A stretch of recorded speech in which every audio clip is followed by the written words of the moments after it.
excellent and A-OK. And then I'm just going to go over here and turn on my virtual camera and make sure that we're also live on my TikTok here, as I'm feeling pretty rambly today and going to tackle something that I've been dreaming of for a very, very, very, very, very long time. Very long time. And we're on the final stages of all this happening. And it's all in the description on the YouTube anyway. So let me turn off the YouTube music here. And I'm going to separate my chat boxes here for a second so that way I don't miss anybody saying anything or asking any questions while I do what I do here in my studio after work and on the weekends. By day, I work in plant biology and pathology and seed care. And then on my me time, that's really me time, I'm crazy woo-woo lulu, and I play with rocks and music and make healing vibes for the world. And a couple years ago, I had done a 432 hertz chakra album. Let me show you that one really quick here so you can see what I'm talking about. If I go to my actual website, here's my Bandzoogle website. I'm not going to sign in. I just want to go to the website. MatthewRiveraMusic.com.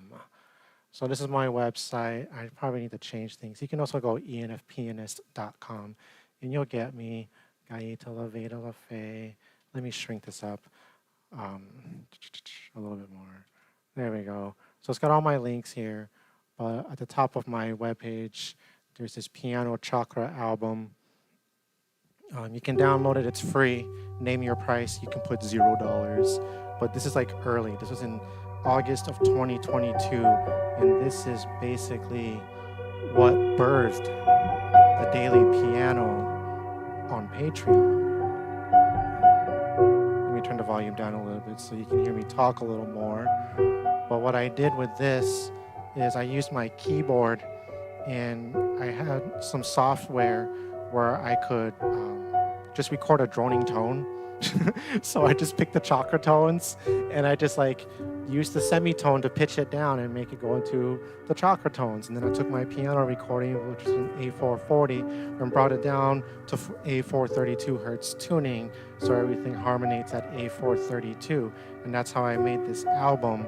So it's actually in 432 hertz, even though it was recorded at 440. And I was just like, it's still a facsimile. It works. People can listen to it. People can enjoy it. And I started doing daily pianos and just like releasing piano music. And so I didn't want to like, you know, apply too much to the natural raw vibes of the piano. So I just kept doing my recordings in 440, doing the daily piano on Patreon. And then I got to this point where I was just like, I really want things to be at 432. How can I get my piano down tuned to 432? Well, I know how to tune my own piano. I maintain it myself, and I experiment with temperaments and all that kind of stuff. And I dive down the rabbit hole in all these piano forums. And there are people who say you need to like restring the entire piano for the gauges to be at 432. And I'm like, I've gone to many pianos that are registering a whole step down. To go down 8 hertz from A440 to 432 is not even a full half step down. It's like a half a step down. It's just, you can't do it in one go. Because when you start loosening and giving slack, you kind of hit this point where you just like feel this little release in the peg, and it kind of goes, ooh, it gives out and it starts to go a little flat. And when you do that, it goes down by like 1 or 2 hertz. So at that point, you just, that's where we're gonna be at, and you just start tuning everything and slacking everything down until you like reach that kind of, you just feel it relax and give, and you're like, there we go. And you just let it be where that is, and you just tune it to itself. And then because it was used to being in the higher temperament, the strings will want to come up, and then, you know, because they want to go back to the tension that they used to be at. Some of them go a little bit down because the peg actually just like relaxes and just wants to keep going. But as it sharpens up and you just play on it, play nice and fortissimo, just to make things flatten up, and then she starts growling because things are going flat, some things are going sharp. And then from that point, you have to like clean up notes within themselves.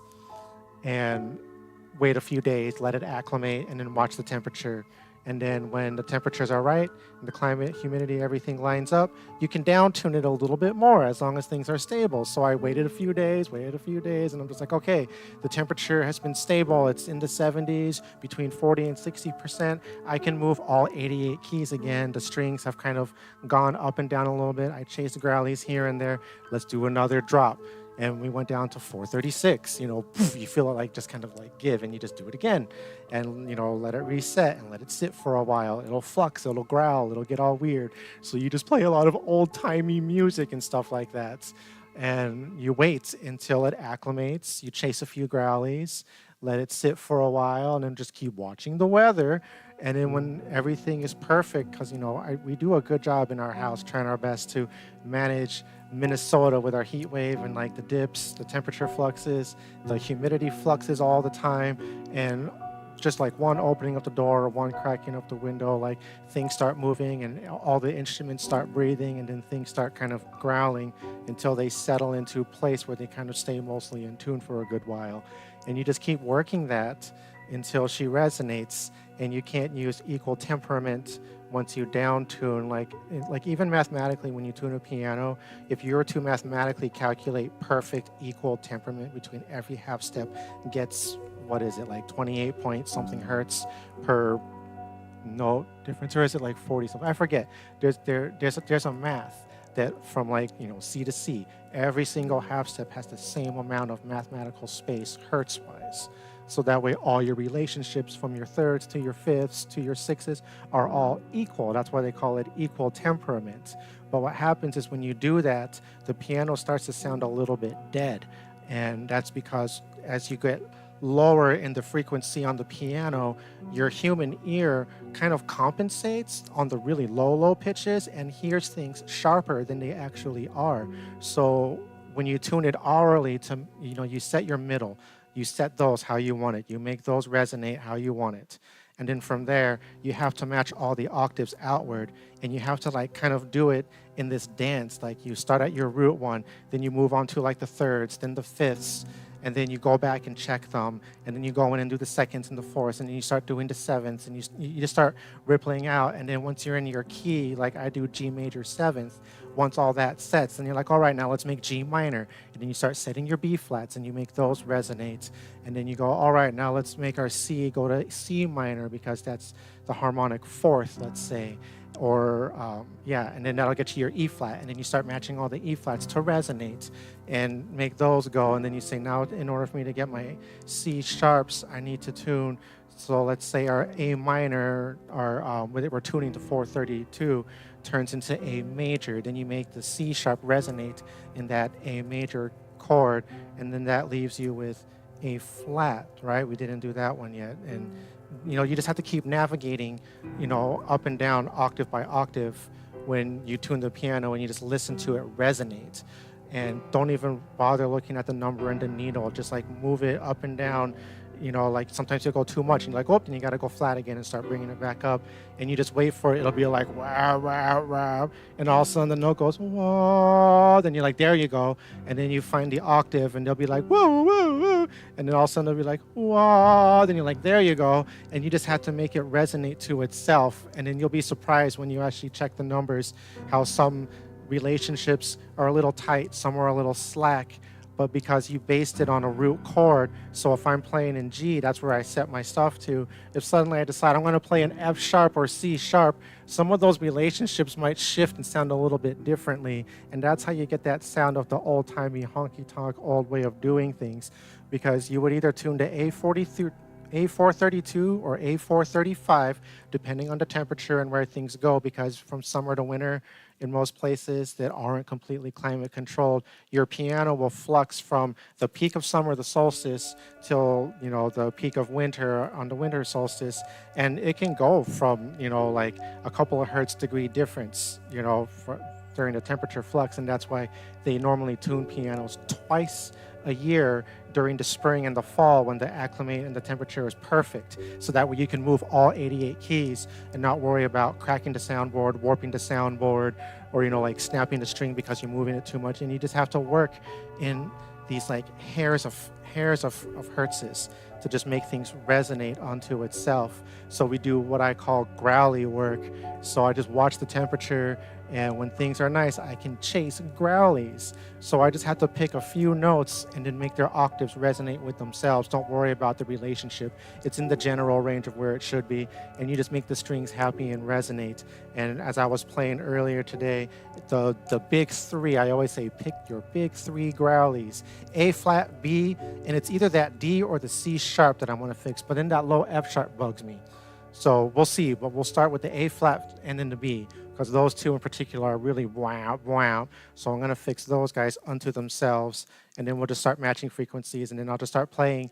A New York State of Mind is the perfect song to learn because it actually uses every single chromatic key. And you can hit things in octaves and check things, but you can play a song that hits every single note in your scale that you set in your temperament key. And as long as all of those resonate, then you just match the octaves out to each other, and then your piano will resonate. The higher notes, your human ear will hear flatter than they actually are, and you'll find that you have tuned your high notes a little bit sharp mathematically, and that's what they call stretch tuning on the piano.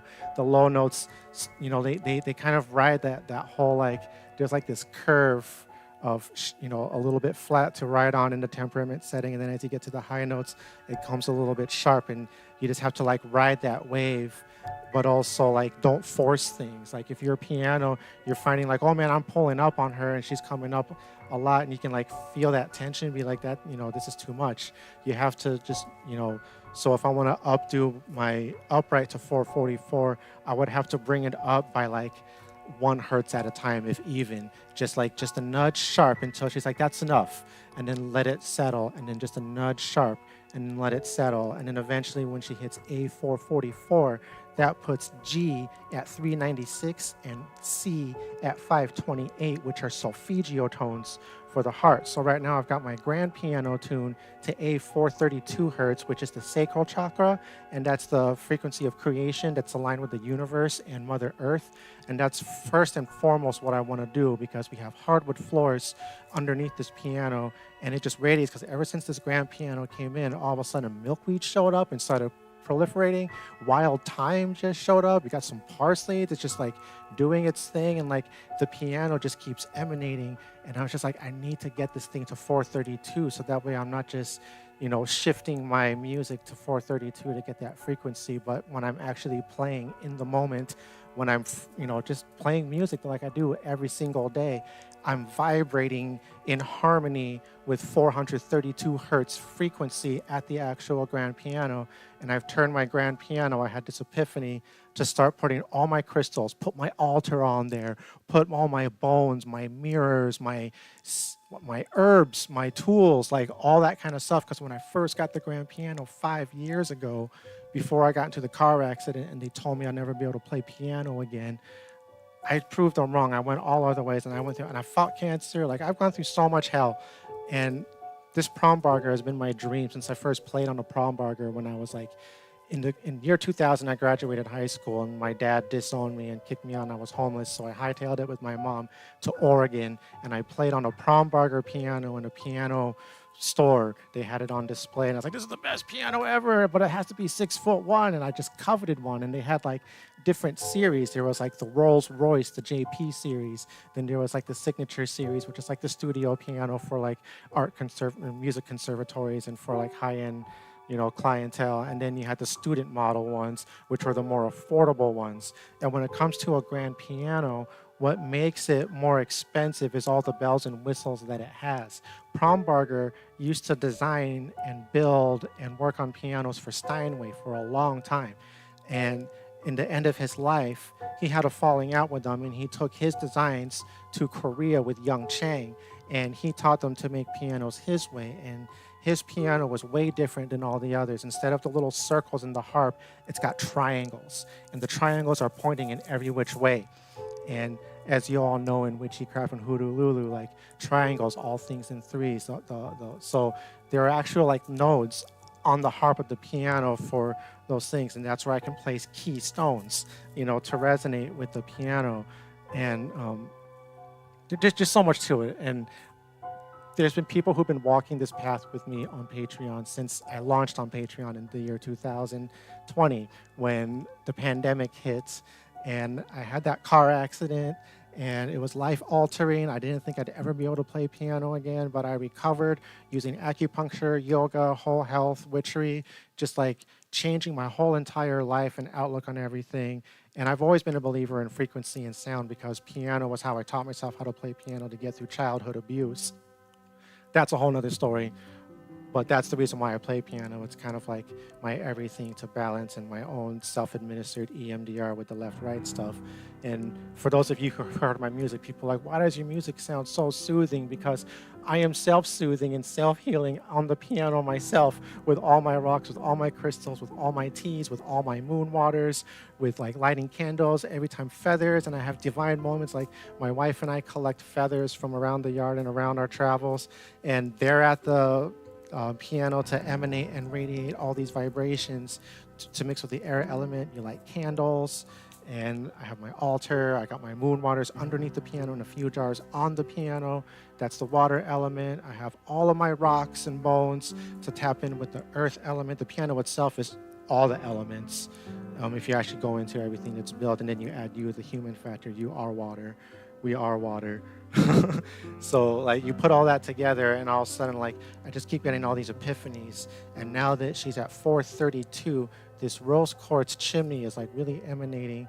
And when we went to visit my grandpa before he died, I inherited his piano tuning hammer. My grandpa had the ear and I inherited it from him and he did everything himself. So I have his piano tuning hammer. I used to have my own that I bought, but his is different. His has like a flat end and like I can feel his energy. And as I'm doing my work, sometimes I can feel him like looking over my shoulder and he's like guiding me and showing me like, oh, when you get to this note, put it this way and put your finger here. And you can just like gradually like tap, tap, tap and feel it. He like taught me, you know, through spirit how to like really hone my gift because I did an apprenticeship to learn how to upkeep the upright piano that I got for $35 while I was still dreaming of a grand piano.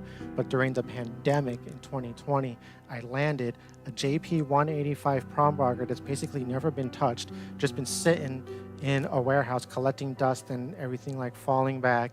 And it needed a little TLC. The hammers needed to be raised. It needed to be cleaned. It had like dust bunnies everywhere. And just by cleaning up dust, loosens up the action so it flies a little bit more.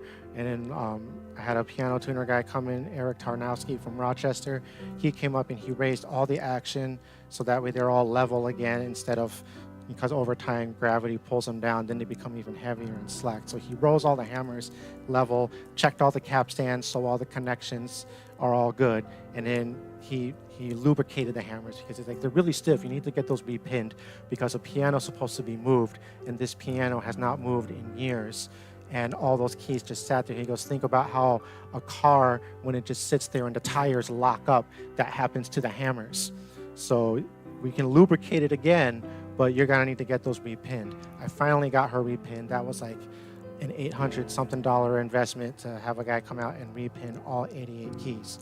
Once that happened, after the cleaning, the raising of the hammers, the repinning, and lubricating the pedal so it doesn't squeak and croak like a frog anymore, that got fixed. And now all I had to do is tune it down to 432 because when they delivered it to me, common practice is to up pitch it to 441 because it was like Labor Day 2020, like in September, and the temperatures are gonna go down. So they up tune it to 441 from their warehouse where it's all piano acclimated.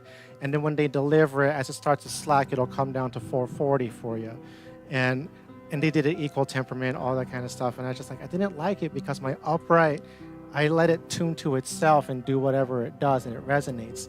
And I worked on getting her to resonate, but we've been resonating at 440. Once I got her to 432, there was a rock that we got in Sedona at one of their rock stores that's like a circle, it's like a hole, it's like a big giant,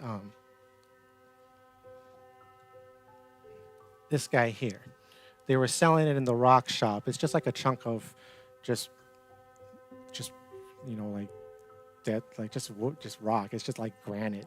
It's nothing really special, but it has a hole, you know. But my wife and I got it years ago when we visited my grandpa before he died, and as you all know who are connected, like there are portals everywhere. And this was always in our threshold, kind of like protecting, like, this is like the ancestral stone kind of as the way I see it. And it's always keeping an eye over me. And I never brought it to the piano. I never did. And that was because they were telling me not to, because if I'm going to activate this portal and start using it, I have to make sure the piano is actually resonating at A432 hertz. And once it went there and she sounded beautiful, and I was just like, oh my gosh, everything's connected. I could feel my body vibrating. Things are just, because I play barefoot on the hardwood floor, and I have all the waters, I have all these rocks, I have copper conduits, feathers, like there's so much, it just radiates in this room. It's just like, it's like so powerful. Recordings and live streams do not do it justice. Like, you have to hear it in person and feel the vibrations on your feet. It is ridiculous. Like, I can only imagine what it feels like lying on the floor. I want to lie down on the floor and have somebody play piano like I play piano for me. That would be like freaking ridiculous. But I'm on a goal here. I'm on a mission here to like make her truly resonate. She's like so close. I think like 2 more chasing Growly sessions, and then when the weather acclimates, because August it's going to get hot again. Like, I might have to do a fine tuning, not until sometime in September. But at least by tomorrow's new moon, it was so funny. Our wedding anniversary was on June 17th. And we had plans to do a bunch of stuff. And then my wife was looking at the weather app because she knows I'm always watching it like a hawk. And she goes, you want to tune your piano? And I'm like, yeah, I want to tune my piano, because she's at 434, just one more away from that 432. And so she's like, it's fine, because we got her new puzzles, and she can put on her headphones and listen to music and do her puzzle in her private space in her studio. And then I can just do my thing here in the piano room and not worry about bugging her with playing the same song over and over again, checking notes and fixing Growlies. And ever since I activated this, like, I could really feel. So I'm wearing my grandpa's barong. He's Filipino. He's from Cebu, and he spoke Ilocano. But this is his barong that I inherited, and it barely fits me. It's a little tight on me, but I'm going to channel him, and he's going to help me to chase these Growlies away. I've got his piano tuning hammer. I've got this. I got all my rocks ready, and I'm ready to do this. So if you're going to stay tuned to this is not going to be a pretty live stream. This is just me playing things and just listening for Growlies and making them harmonize and resonate with each other, basically. So apologies in advance for what's about to go down.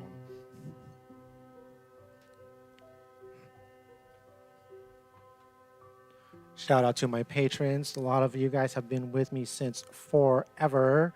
So I'm putting this on the risk card that I pulled the other day. I think I still need to mute my music here. So let me just close that up. All right. So it looks like we're still alive. Things are still good. It says green light, go. Everything is fine. Hi, Jeffrey Boyle. I'm sorry, I just saw you there. Peace to you. Oh, I moved my camera over here so I can talk to you guys and ramble, and I do my thing here. So let me show you what we're looking at here. So every single note has 3 strings. I already muted off A flat, and you can already tell that they're like, there's like pulse tones, and they're just like, wow, wow, wow. So I need to hit all of these.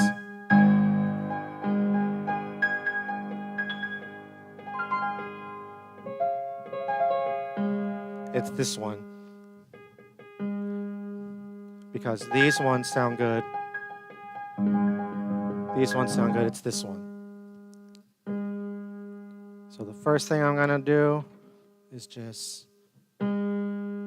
take him down. Maybe he went sharp. That's always my first guess because it got hot.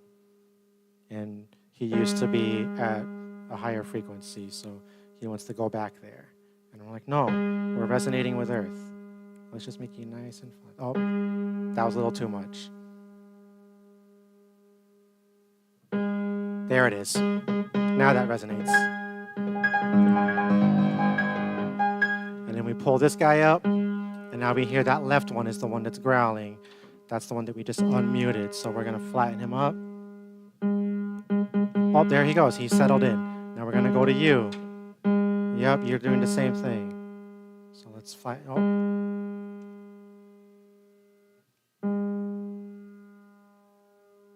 Too much. Stay. You got this, boy. You got this.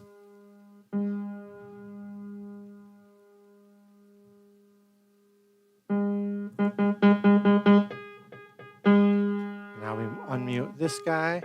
He's fine. He's fine.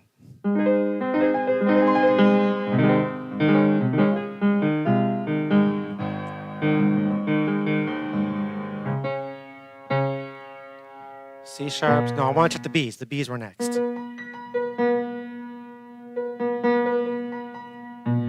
It was that one. Oh, this is the one that's on the edge. This one gets tricky because I had to start with the left one and then move right by putting this between those two close ones, and this gets weird. I had to do a balancing. There. Oh, you're doing that thing. Maybe if I do this first and then do this one here. Just getting your frequency right. Okay, I can work with that. So.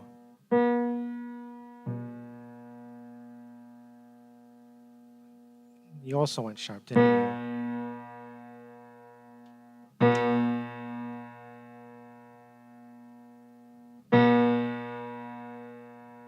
There's a harmonic, it shows up. And you're like, it's on. Now this one.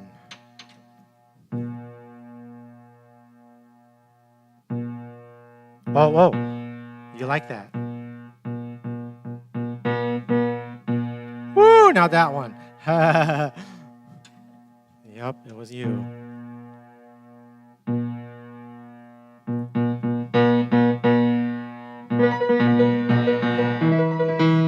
Which in turn made that one go out. So, we find you, you're over here.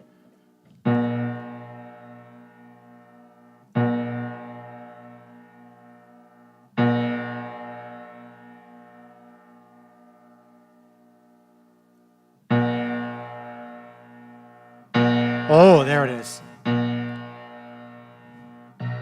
now you're like, wah, wah. Yeah, I know.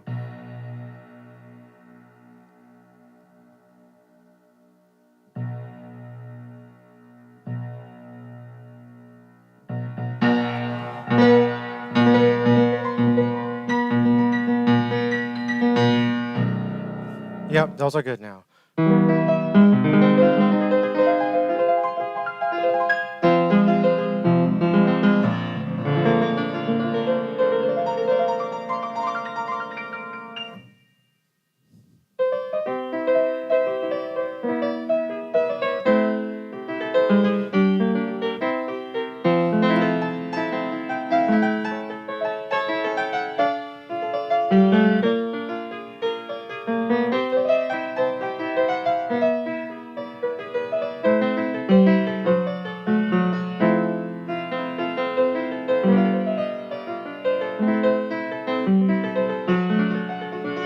The F sharps. All right, so who went out? So you mute those guys. I mute these guys. So we isolate just the center tone.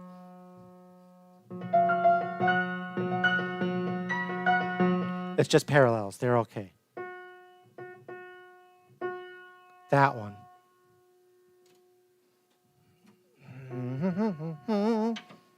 Make you resonate.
Who went out? Oh, did I check all those?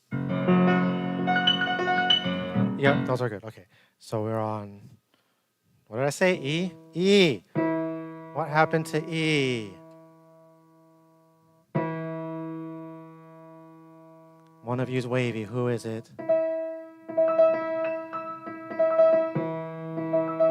It's you, the lower one.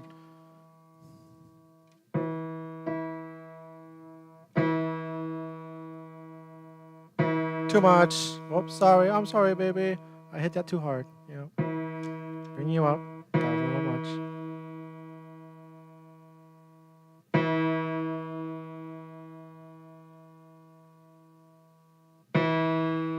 Oh, there it is. It was actually the middle one. Interesting.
Oh, she's good. That's all it took. Those are the only growlies. So she's basically set into the 432 hertz. Wait, where are you? She's basically set into the 432 hertz frequency. It's just now the temperament isn't exactly the way that I said it. Their relationships kind of shifted a bit, but boy, do they resonate. Oh my gosh, we're there. So, okay. Whoo. Holy. Oh my gosh. Okay. Like the zing from like toe to head, like. And then the healing frequencies of chakras exist in this temperament here. So from G to G, this is where I'm going to like talk all weird and people are going to be like, what the heck? So it doesn't matter. It's my channel. I can do what I want. Here's my goal. So during those frequency ones that I did way back in Patreon 2022, that was when I finally like was able to really play again, but only for like maybe half an hour at a time before my body just said no more. And I just kept like increasing and just like practicing and like building up my body strength. And you know, when my chiropractor got my my radial notch back in place. Then I was able to use my left hand and play piano again. And then as I healed from all the contusions and the misalignment in my lower back from the car accident, I was able to actually like use the pedals left and right because my foot was on the brake at the red light when I got into the car accident. So my right foot, I didn't break any bones, no bones. Just a bunch of stuff went out of place and herniated discs and whiplash. That's basically what happened. I had to recover from. And during the pandemic, they were just like, here's some painkillers, have a nice day. They didn't do anything because they just wanted people to be in and out. And it is what it is. My car got totaled. I got totaled. I got my dream grand piano when I couldn't play her, and she was just staring me in the face. But she also needed work, and I needed work. And from 2020, when I launched on Patreon in November, I launched with what I called the recovery album because it took me, like, I couldn't work for 2 months. I was just out, just healing from this car accident. Crutches, you know, just like, it was crazy. It was life-shattering, life-changing. Like, I wanted to kill myself, honestly. In December, I almost did. This guy tried to get me to do it when I was depressed on Facebook, which is another reason why I had to leave the metaverse and no longer be on Facebook. It's so toxic.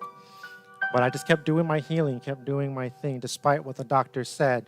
I went and got acupuncture, and my wife, we know somebody named Colleen Claiborne. She's like a Qigong master.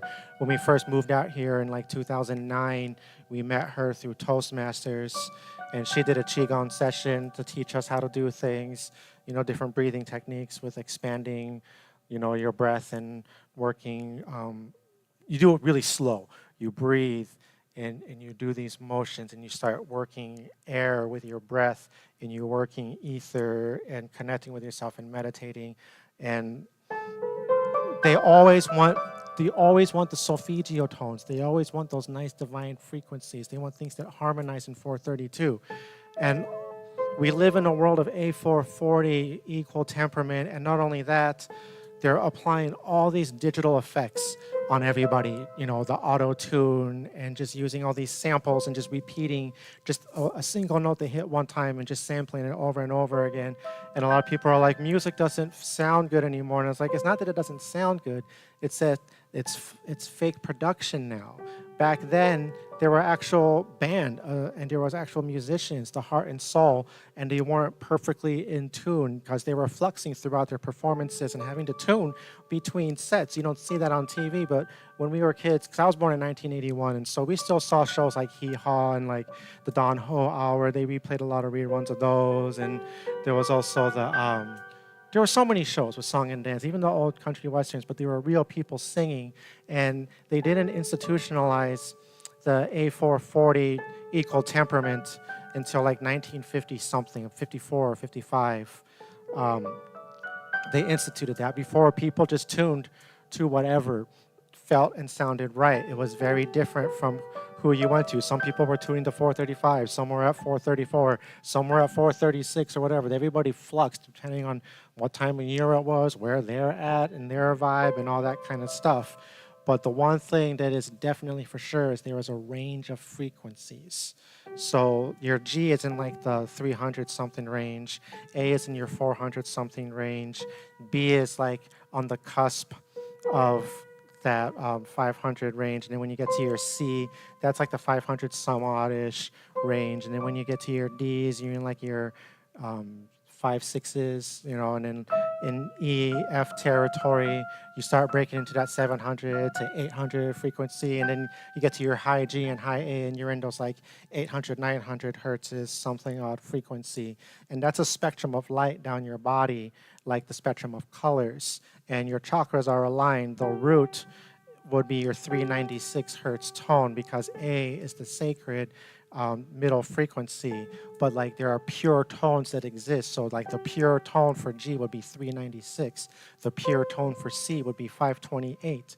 And for those to harmonize in that way, they do mathematically, and they go beautifully, give or take a point, whatever. But in that range, that's a direct target, you know, to your root chakra and your 1, 2, 3, 4 heart chakra, green. So root is red, G. And so those will harmonize with each other. But when you make those 396 and 528, suddenly the A that you're tuning to is 444, give or take a point, whatever. And you have to make those harmonize with each other. And then from there, you start building whatever chord you want to resonate with. And then all the remaining maths in between will harmonize and resonate with each other, because you're just listening for those beautiful, because when you hit certain maths, there's like pulse tones that exist that sound pleasing and beautiful, and that's how you're able to make different chords and tell like if somebody's hitting a wrong note because they're playing here but they accidentally hit that one. It's so close that they kind of like they have a lot more tension between them. But then when things connect on like the third and the fourth level and the fifth level, there's more of a lax pulse tone. And then when you get to like that seventh, that's like a doubled up of the already close that like you replicate it, like you start getting these off frequencies, but they harmonize in the right context. It's not that it's the wrong note.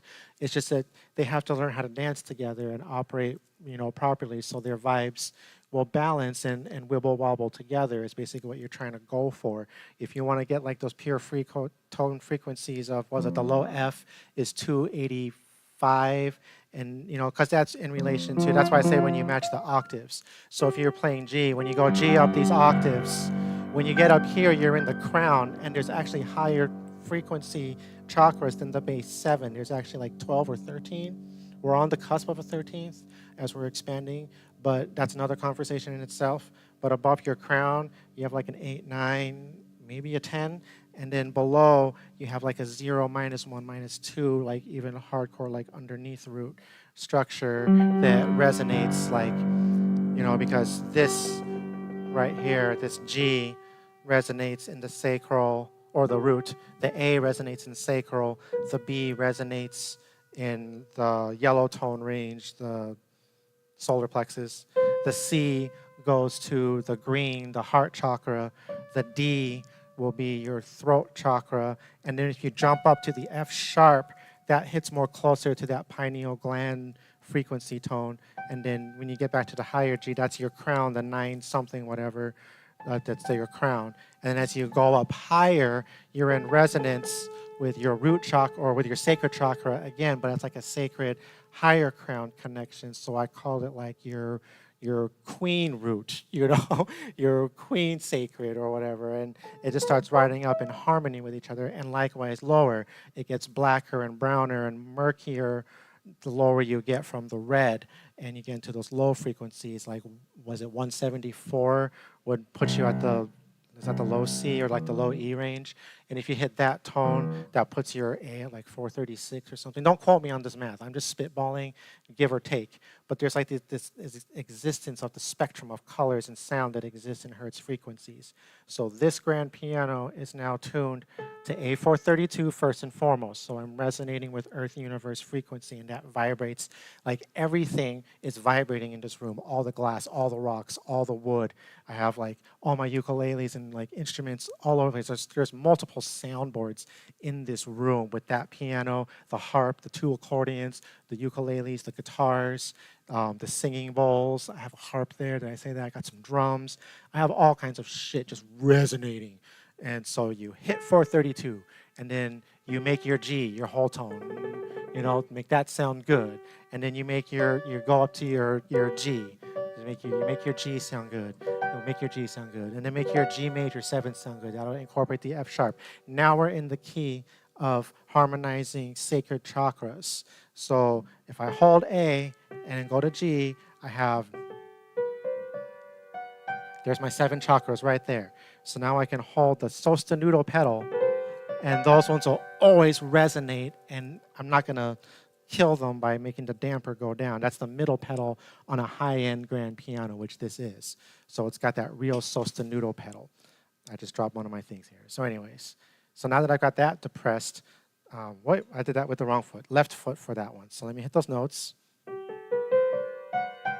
Now put down the sostenuto pedal. Now those are the only ones that are sustained.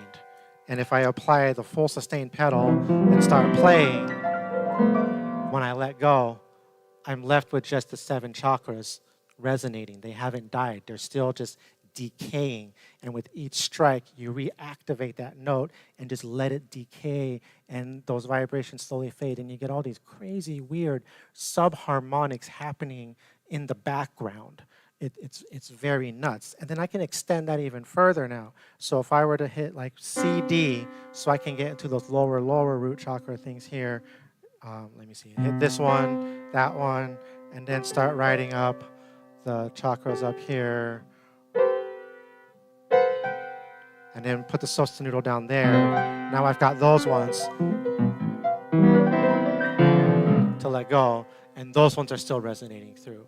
So now, instead of having to use some computer software to drone a frequency, all I have to do is just activate those frequencies with my sostenuto pedal and then just start playing piano the way that I normally do with the regular sustain pedal. And every time I release the sustain pedal and the dampers drop, everything stops like it does when you do in music and you play piano, except for those frequencies that I selected beforehand that I'm constantly pressing the sostenuto with my left foot down just to create crazy weird subharmonics within the music.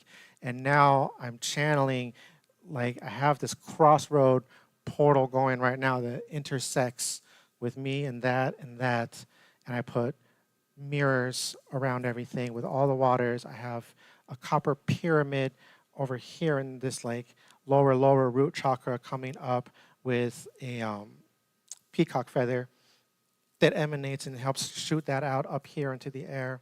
And then down below with the pedal and like the hardwood floor, I have all my waters, and I do have some stones like amethyst and quartz underneath there to go with the waters, and they're just constantly vibrating now with this piano. And spirit, like normally I wouldn't be able to do this in June. I would have missed my window of opportunity in May to like bring it down a little bit, because Minnesota gets hot and muggy, then it gets cold and like things fluctuate, but then you get like these, week and a half of just good weather. And you try your best with your humidifiers and your dehumidifiers, running the fan, and we don't like running the air conditioning. It's like I can handle the heat, hot, we deal with it. But we've been maintaining between 40 and 60 humidity. It's just the temperature has been going up to like 86, 87 in here, and then down to like 80 and then 70 and then back up. And so with all those temperature fluxes, the growlies happen. So now the temperament that I set is no longer there, and I just made all the octaves resonate with each other. So now all the relationships are who knows what.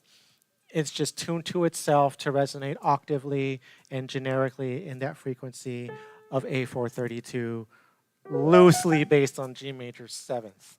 So if I play songs in the key of E, if I play in the key of F sharp, if I play in A flat or B flat, some things might sound a little honky-tonky, but that's just because the thirds and fifth relationships are no longer equal. They're a little stretched and tightened up here and there, just naturally based on earth and what it wants to do.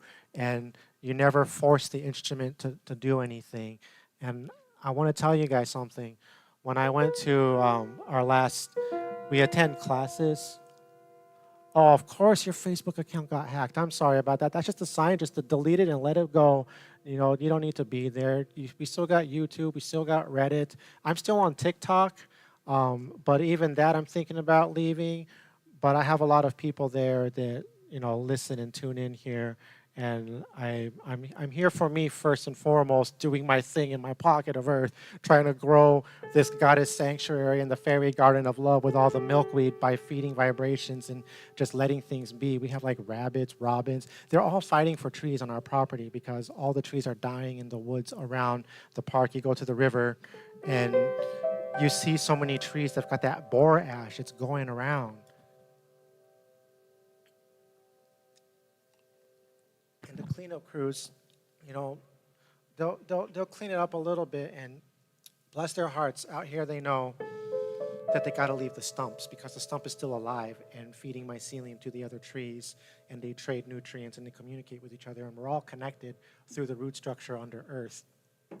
And the mycelium, because I work in plant biology and pathology by day, so I'm always looking at isolates and fungus and, planting things and experimenting and seeing what we can do to not use chemicals, and we're trying to work with biologicals and all that kind of stuff. And I do that part-time. I work 6-hour days because after the car accident, I couldn't do 8-hour days.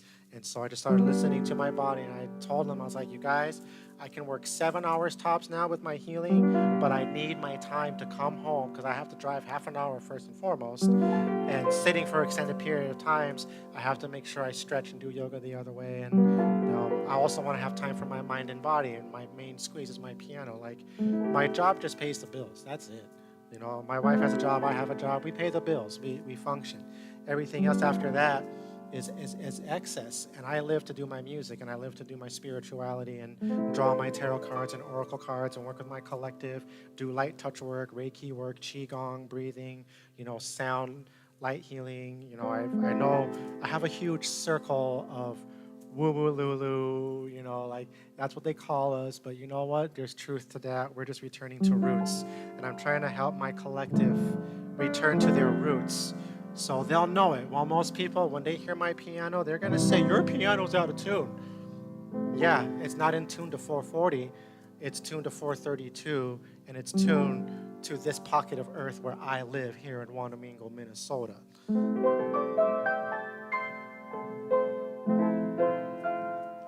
And the proof is in the pudding. All I have to do is play, there was a song by Enya called Watermark. When I was in high school, it was in the 90s. I was, like I told you, I was born in 1981. So I'm like a younger Gen Xer, but an elder millennial. It depends on who I'm, because I have friends that are Gen Xers. I have friends who are millennials. I have friends who are Gen Zers. I have friends who are boomers. I have friends who are like even older, and friends, and I like my nephew. What are they calling them? Gen Alpha. My nephew, he's 13, 14. He's the main reason I'm on TikTok, by the way. Jacob, thank you. When I left Facebook and Instagram and that whole metaverse and just permanently deleted everything, I said, I don't give a crap. I'm just deleting everything. I have my friends, my people who know me, who love me. They have my phone number. They have my email. You know, they can text me, they can shoot me an email, or they follow me on Patreon because I have free membership and they can see that I'm doing stuff. And I also have like really affordable paid memberships starting at $3 and up. And that's where I'm doing everything. Everything is Patreon. First of all, like every morning I download my MP3, I spectralize it, I put it up on the YouTube unlisted playlist for my collective. And then I listen to it on my drive to work, and I have headphones that I listen to. And then I have this app. It's called the Frequency Generator. And I just put it on like 285 hertz, and I just turn it down so it's barely audible, just humming underneath the daily piano music that I'm listening to.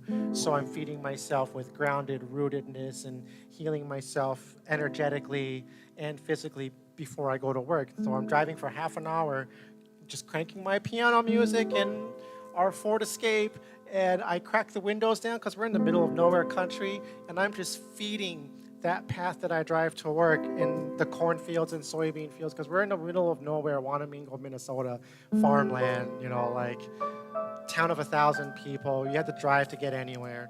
So of course, like, work is at least half an hour drive or more, unless you're lucky enough to be a farmer or work in town or have like your own thing going.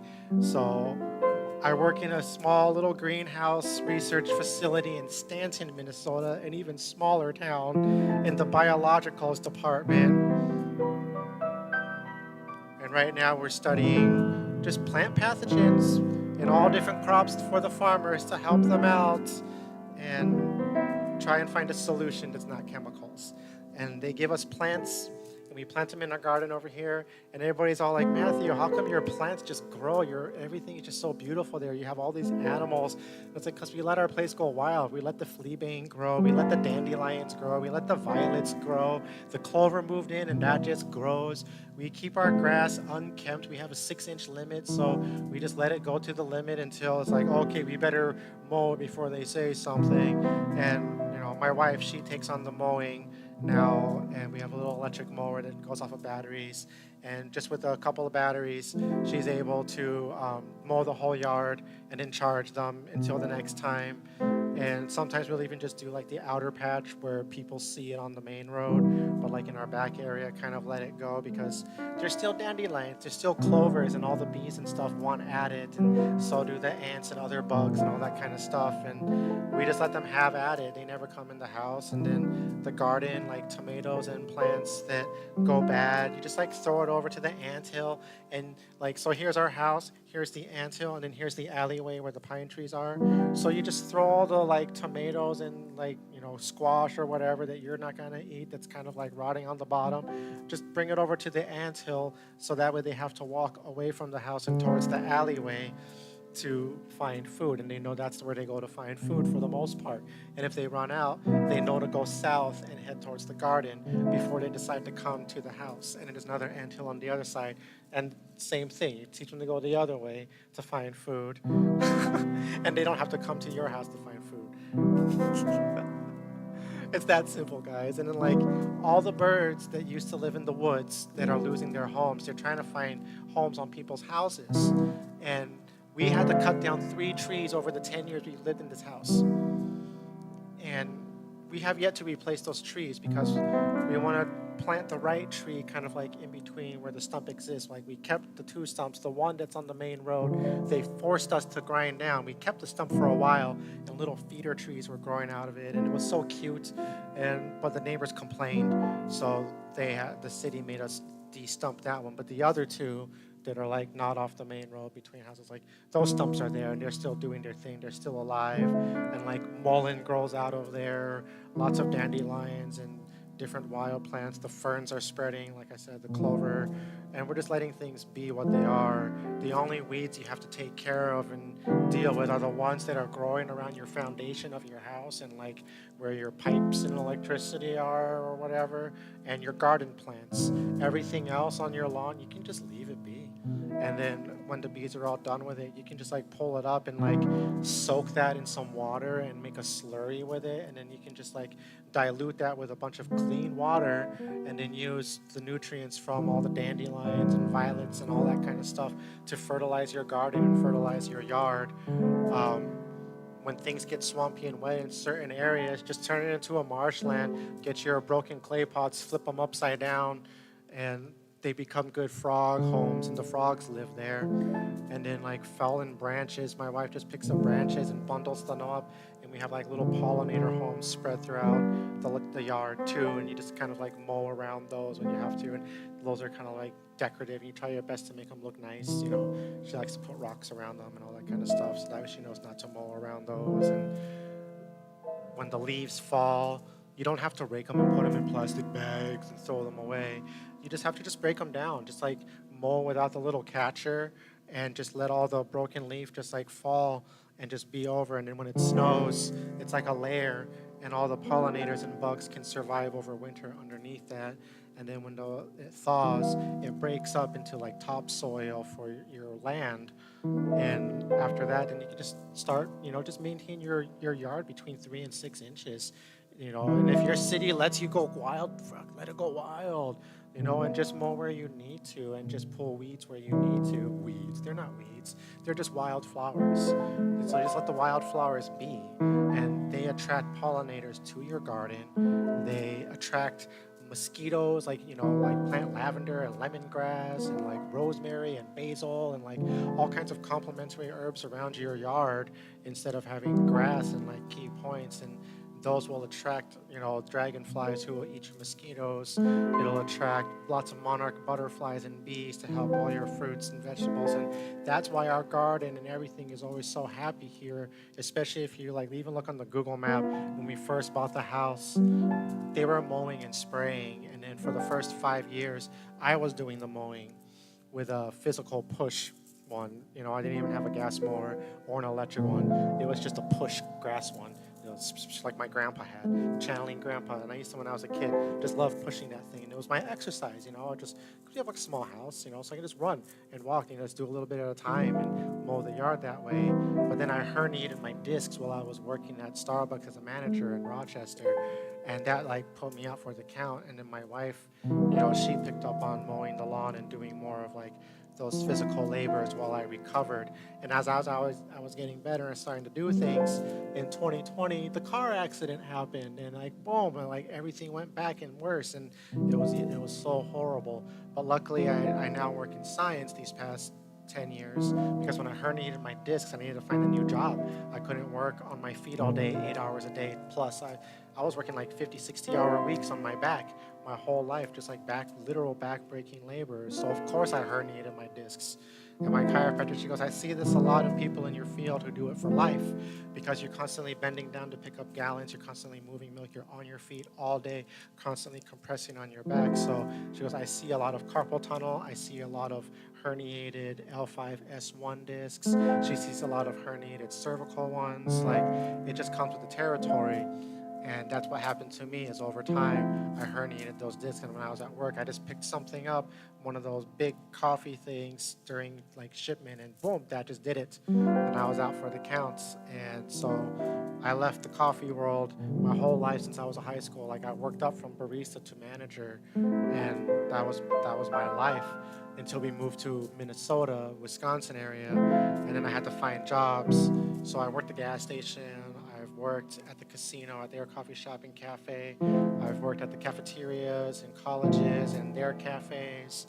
I drove handy van for a while after I herniated my discs, and I was driving autistic kids and disabled people who were ambulatory. I couldn't push wheelchairs and do the heavy load, but I could drive, autistic kids to their school and back, and I could drive people who can't drive themselves to their appointments, but they're able to walk and talk and do all that kind of stuff. So I was a specialty transportation for ambulatory clientele is what they called it, STS driver.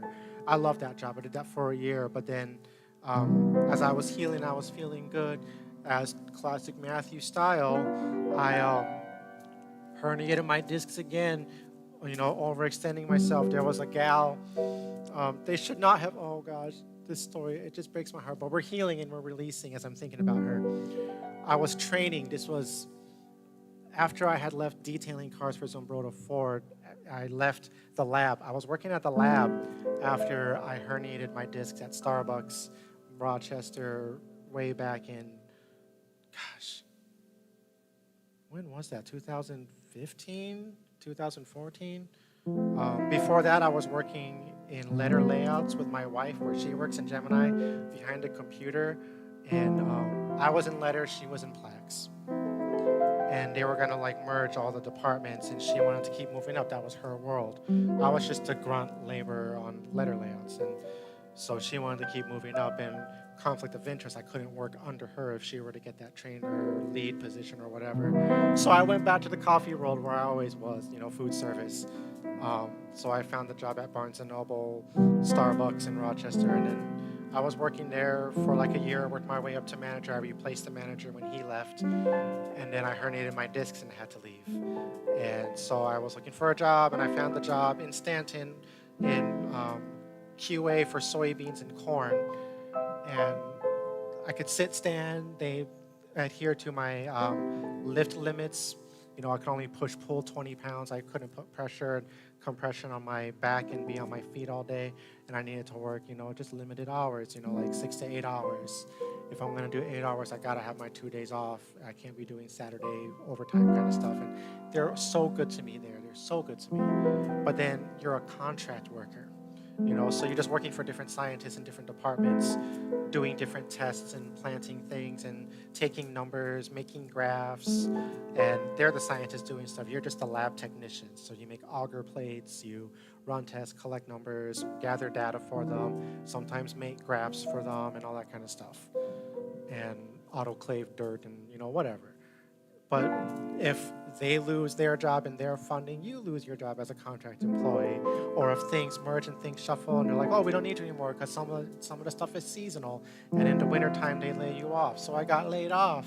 And so I went and found a job at Zumbrota Ford detailing cars. And they were good to me there. They would let me come into morning detail cars for, so many hours. And then on my lunch break, because they were just 10 minutes down the road, they gave me 2 hours on my lunch break. So that way I can take midday off and I can eat lunch. And I was able to just like rest, ice my back, do my yoga, do my healing, and then come back for closing in detail cars in the evening for a few more hours to make my hours. And it was really nice. But then I felt called that I was like, what am I doing detailing cars? I'm meant for something greater and do better stuff. And I found a job at Handyvan and helping the autistic kids and the people drive.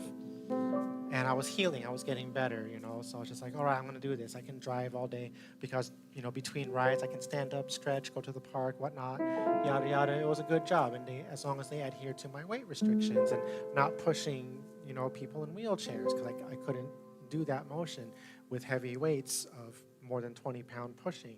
So I can't push a person who weighs like 50 pounds on a wheelchair up a wheelchair ramp with my back the way it is and fold their chair and pick it up and stick it in the back, all that kind of stuff. Or, I couldn't do that stuff. But I can take a kid, buckle him in his safety seat, drive him and like drop him off at school and then like unbuckle him, hold their hand and deliver them and, give them a safe ride home and all that kind of stuff. And so that was a really fulfilling and good job. But, getting back to the story I was telling, I had to pick up a lady at the Gonda building, and she was out of it.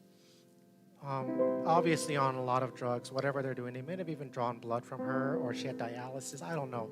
Everybody's there for like real serious stuff. And after they go to their appointments, a lot of them are wiped. And I know what that's like when I had my surgery for my tumor and I was fighting cancer and going through all my recovery. And like, I know how that is. She was just not in the right headspace. They should have kept her overnight and watched her, honestly. But they released her from the hospital and she needed a ride home. So I was training somebody and we picked her up to give her a ride home. And when we dropped her off, I gave her my arm so she can like put her arm in mine and use me. And we just kind of like, walked together really slowly to the door. And then she slipped. I think she like twisted her ankle on like the crack of the sidewalk while walking up. And she fell and she grabbed onto me and she took me with her. And that fall was all it took to herniate my disc again. And then I had to recover again. I was out for the count and recovering for that. My chiropractor's like, Matthew, if you do this again, I don't know if I'll be able to help you. You might have to get surgery or just live with the pain, but you can't be working these jobs where you're at risk of doing that. She said, like, when you were working at the lab, things were ideal. And I was like, yeah. And then, so I found the job back at the lab and back in QA for corn and soybeans during the season. And I got to do that work. Anytime there was like any heavy lifting, there was somebody else who can like lift things up for me, and I can just be on the table planting seeds. And then if I need to sit down, pull up a chair and sit down and plant seeds and towels and, go and write charts. And it's a fantastic job. And they give me my 6 to 7 hour days, weekends off. They're really good to me there, and I'm able to heal. And then I moved on to that lab. They moved all their operations to Slater. That's in Iowa. So they moved to Slater, and that department got shut down for Stanton. And then that's taken over by Greenhouse. So there were Greenhouse people.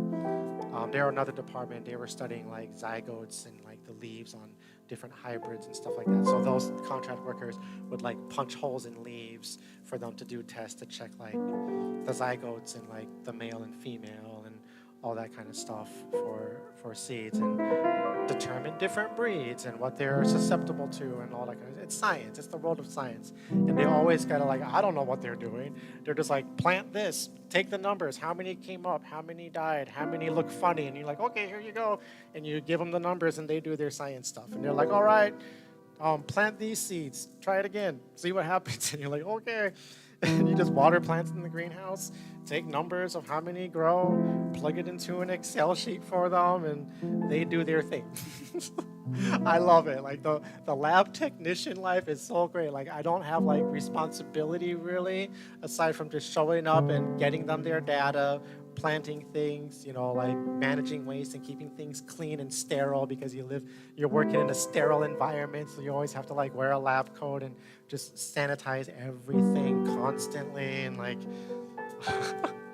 We even sanitize dirt when we, because we need to use clean dirt, and that just sounds so funny, but that's just so that way, like, you can plant something just in clean dirt that's been autoclaved and has no other fungus because you've killed it, and so you can plant a seed and see what comes out of it, and then all of a sudden, like, whatever fungus is growing, you know it wasn't in the dirt, it was in the seed. So that's a seed-borne illness, and then, you know, like, you just look at the roots, look at the soil, and you just find all the different fungus, and then the scientist person, the biologist, they teach me, and they're like, they're like, grab this fungus, this fungus, this fungus, put it on an agar plate, and you put it on a little petri dish, and it grows, and then you have all these fungus, and they're just like, this came from this corn on this date from this dirt that was autoclaved, and then you have like 5 isolates, and then my boss showed me how you look at it under the microscope, and you can determine, you know, which is the fusarium or the pythium or the whatever fungus they're looking for whatever crop that's in the seed. And then you find the best looking ones that are probably the culprits. And then they send that off to somebody and they put it through sequencing and they come back. And after looking at all the DNA of the single spore that you isolated on a plate by like going under the microscope and just finding that little spore on a little hair and you move it onto a plate and you just let that grow and you send that off to the other scientist who does that job. And they're like, that's Fusarium graminearum. And you're like, okay, do you know how many freaking subspecies of Fusarium there are? How many subspecies of graminearum there is? Like, it gets very specific to all these letter codes. But you basically have to log, like, this came out of this seed, that came out of this field, and this is pathogenic, and this one's not, because what happens is, like, you look at the different isolates, and you're like, all right, these ones look like Pythium, and Pythium causes root rot, or this one will cause sudden death syndrome or whatever. And they just need to find out, like, what is the fungus in whatever field they're dealing with, and how do you fight it? And so you put those fungus on a plate with all your different seeds, untreated, just like plain old seed, and you just see which ones still grow with the fungus all over it, and which ones get eaten up and die. And then, like, you'll see, oh, this one ate up the corn and just killed all 10 seeds that I put on the one. So this is the pathogenic fungus. We need to get that one sequenced, find out what it is, and figure out how do we keep it at bay. And that's the age-old question that you're fighting constantly, because this is just like, you know, dealing with microbiology in humans and like dealing with vaccines and stuff like that. Just like plants, you know, we have disease, plants have diseases, and it's always spread through like fungus, like a bird or a butterfly will land on a plant that's diseased, fly over to another one, land on it, and carry spores, and it sporulates on that, and it spreads, and you have to make sure it stops spreading, and you have to like dig up that plant and like probably like burn like a fire circle around it just to kill off the fungus around it and contain it. And then you have to basically give it an offering. Go to the middle of that circle. This is not what I do, or this is what I think about. And practice, you know. So you find that center point where that Pythium, whatever is, that's emanating from whatever plant.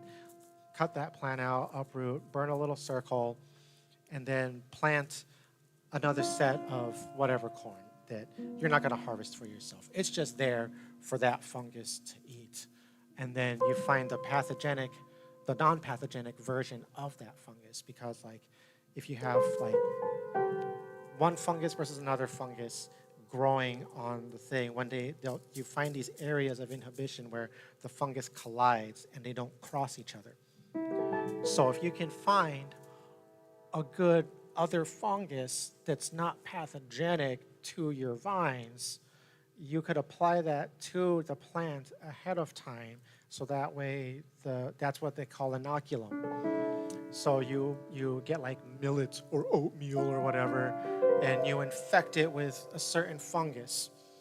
And if you can put the right batch together that grows over and proliferates there, then the pathogenic one, whatever that is, will go to the plant and be like, oh, you guys already live there? Sorry, homeboy, I'm just going to stick over here. We're fine with this little 12 foot by 12 foot thing. They keep planting new corn for us to eat. And you have like a fire circle to tell them where the end is. So you just contain them. And that's the real answer instead of spraying and doing all this stuff. And then while you're doing that, you have to talk to your waters. Every time I water the plants in the greenhouse, everything grows.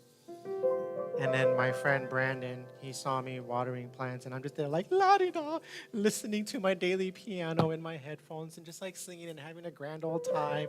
I'm like washing roots, and just like, ooh, I'm having a grand time. And he goes, what are you doing, Matthew? I'm just like, happy-go-lucky. And he goes, no, we're trying to find the pathogen that dies. We want so he goes to the plants, and he looks at them and he goes, die, die, die. And I'm like, oh shit, you're right. And he's like, because right, if I do that, I'm going to they're like, Matthew, how come I will take untreated seeds, uninoculated seeds, just raw seeds. That's your control. That's always what you look for whenever you do these sciences. Control. So the control is this seed for this lot that is untreated, basically, just like the raw seed from the plant itself. And that's what you study, and you just look at the genetics and see what you can do. And it takes years and years and years of study and research before they can release something to actually use. So we're in ground one, just discovery. We're just discovering shit. So they'll be like, hey, this field has, they have all these different fields that they're testing stuff, and they're just like, this field has this. And then, the scientist bosses that I go to, they go up and they'll dig up one of those plants, and they bring it to us, and we rinse it off, we bleach it, and we cut off the little roots, and we cut off the stems, and we cut off leaves, and we put them under microscopes and grow fungus and bacteria on plates and identify it. That's the name of the game. You just look at this stuff and you identify it. And then when you identify it, you have to store it in the ultra low freezer. And, then whichever scientist around the world is like, hey, we need some Fusarium comorum that causes root rot because we're getting that over here and we need to study things. And then you're just like, okay, we'll send you that isolate, and you send it to their team of scientists, and they'll take that minus 80 degrees, whatever, stored spores that you have in little vials in the ultra low. That's a whole process in itself. But then they'll take it and they'll put it on a petri dish and they'll start growing it and they'll look at it and they'll be like, all right, this is the isolate we're looking for. And they'll test it on their seed and they'll be like, yep, it kills our seed too. So this is the one we're going to use for the control to feed to the untreated seed. And then they do their thing, and they just give you all kinds of seed that you just plant and test and take numbers and plant and test and take numbers until they're just like, we discovered this and we discovered this, so we can do this. It's a really fascinating job. So I just punch in, make auger plates, keep isolates alive. Plant things, water them, count them coming up and be like, all right, we planted these many seeds, this many foot per row, and we put 1 gram of Fusarium whatever on it, and out of all of these ones, 10 out of 10 grew, 5 out of 10 grew. This one, everything died, and they take notes. Oh, okay, interesting. And then they'll send you more stuff and do it again. And you're like, so you do it again. And you tell them, yeah, this many grew, this many died, this many whatever. And they're like, well, then see what happens when you put 3 grams per foot per row. And they're, okay, blah, blah, blah. Oh, this many died. And then you just keep moving along from scientist to scientist. And they do what they do. Like the boss that I used to work for, she was the pathologist and biologist. And I learned everything from her. So she was retired, and she's been there for a long time. And I worked for her for the last 4 or 5 years. During the pandemic, I transferred to work under her because her contract lab tech, he got a job in Florida to study cancer, and that's actually where his forte is. He does microbiology for human stuff.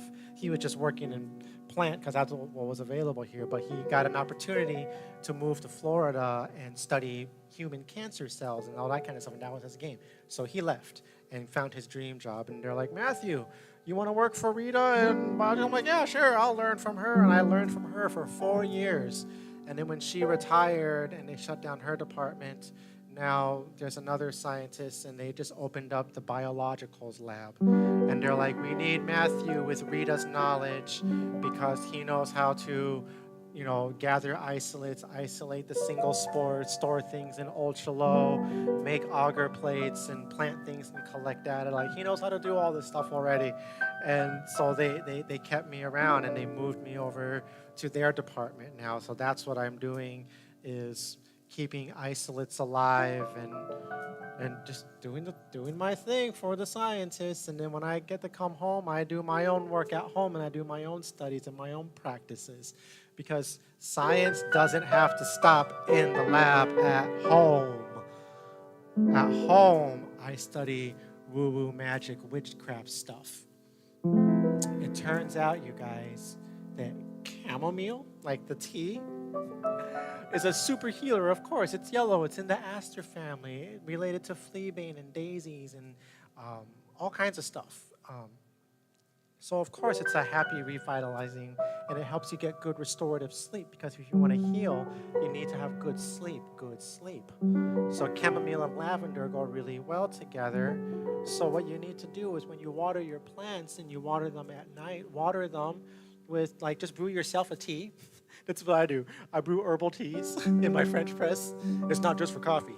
You put all kinds of herbs, rosemary, basil, thyme. You just look up all the spiritual benefits, the metaphysical benefits, the healing benefits, and all that kind of stuff, and you just make your own little tea. And then you drink that yourself with honey, cayenne pepper, turmeric, whatever. And then the leftover tea bags, fill it up again with cold water and just cold steep it overnight.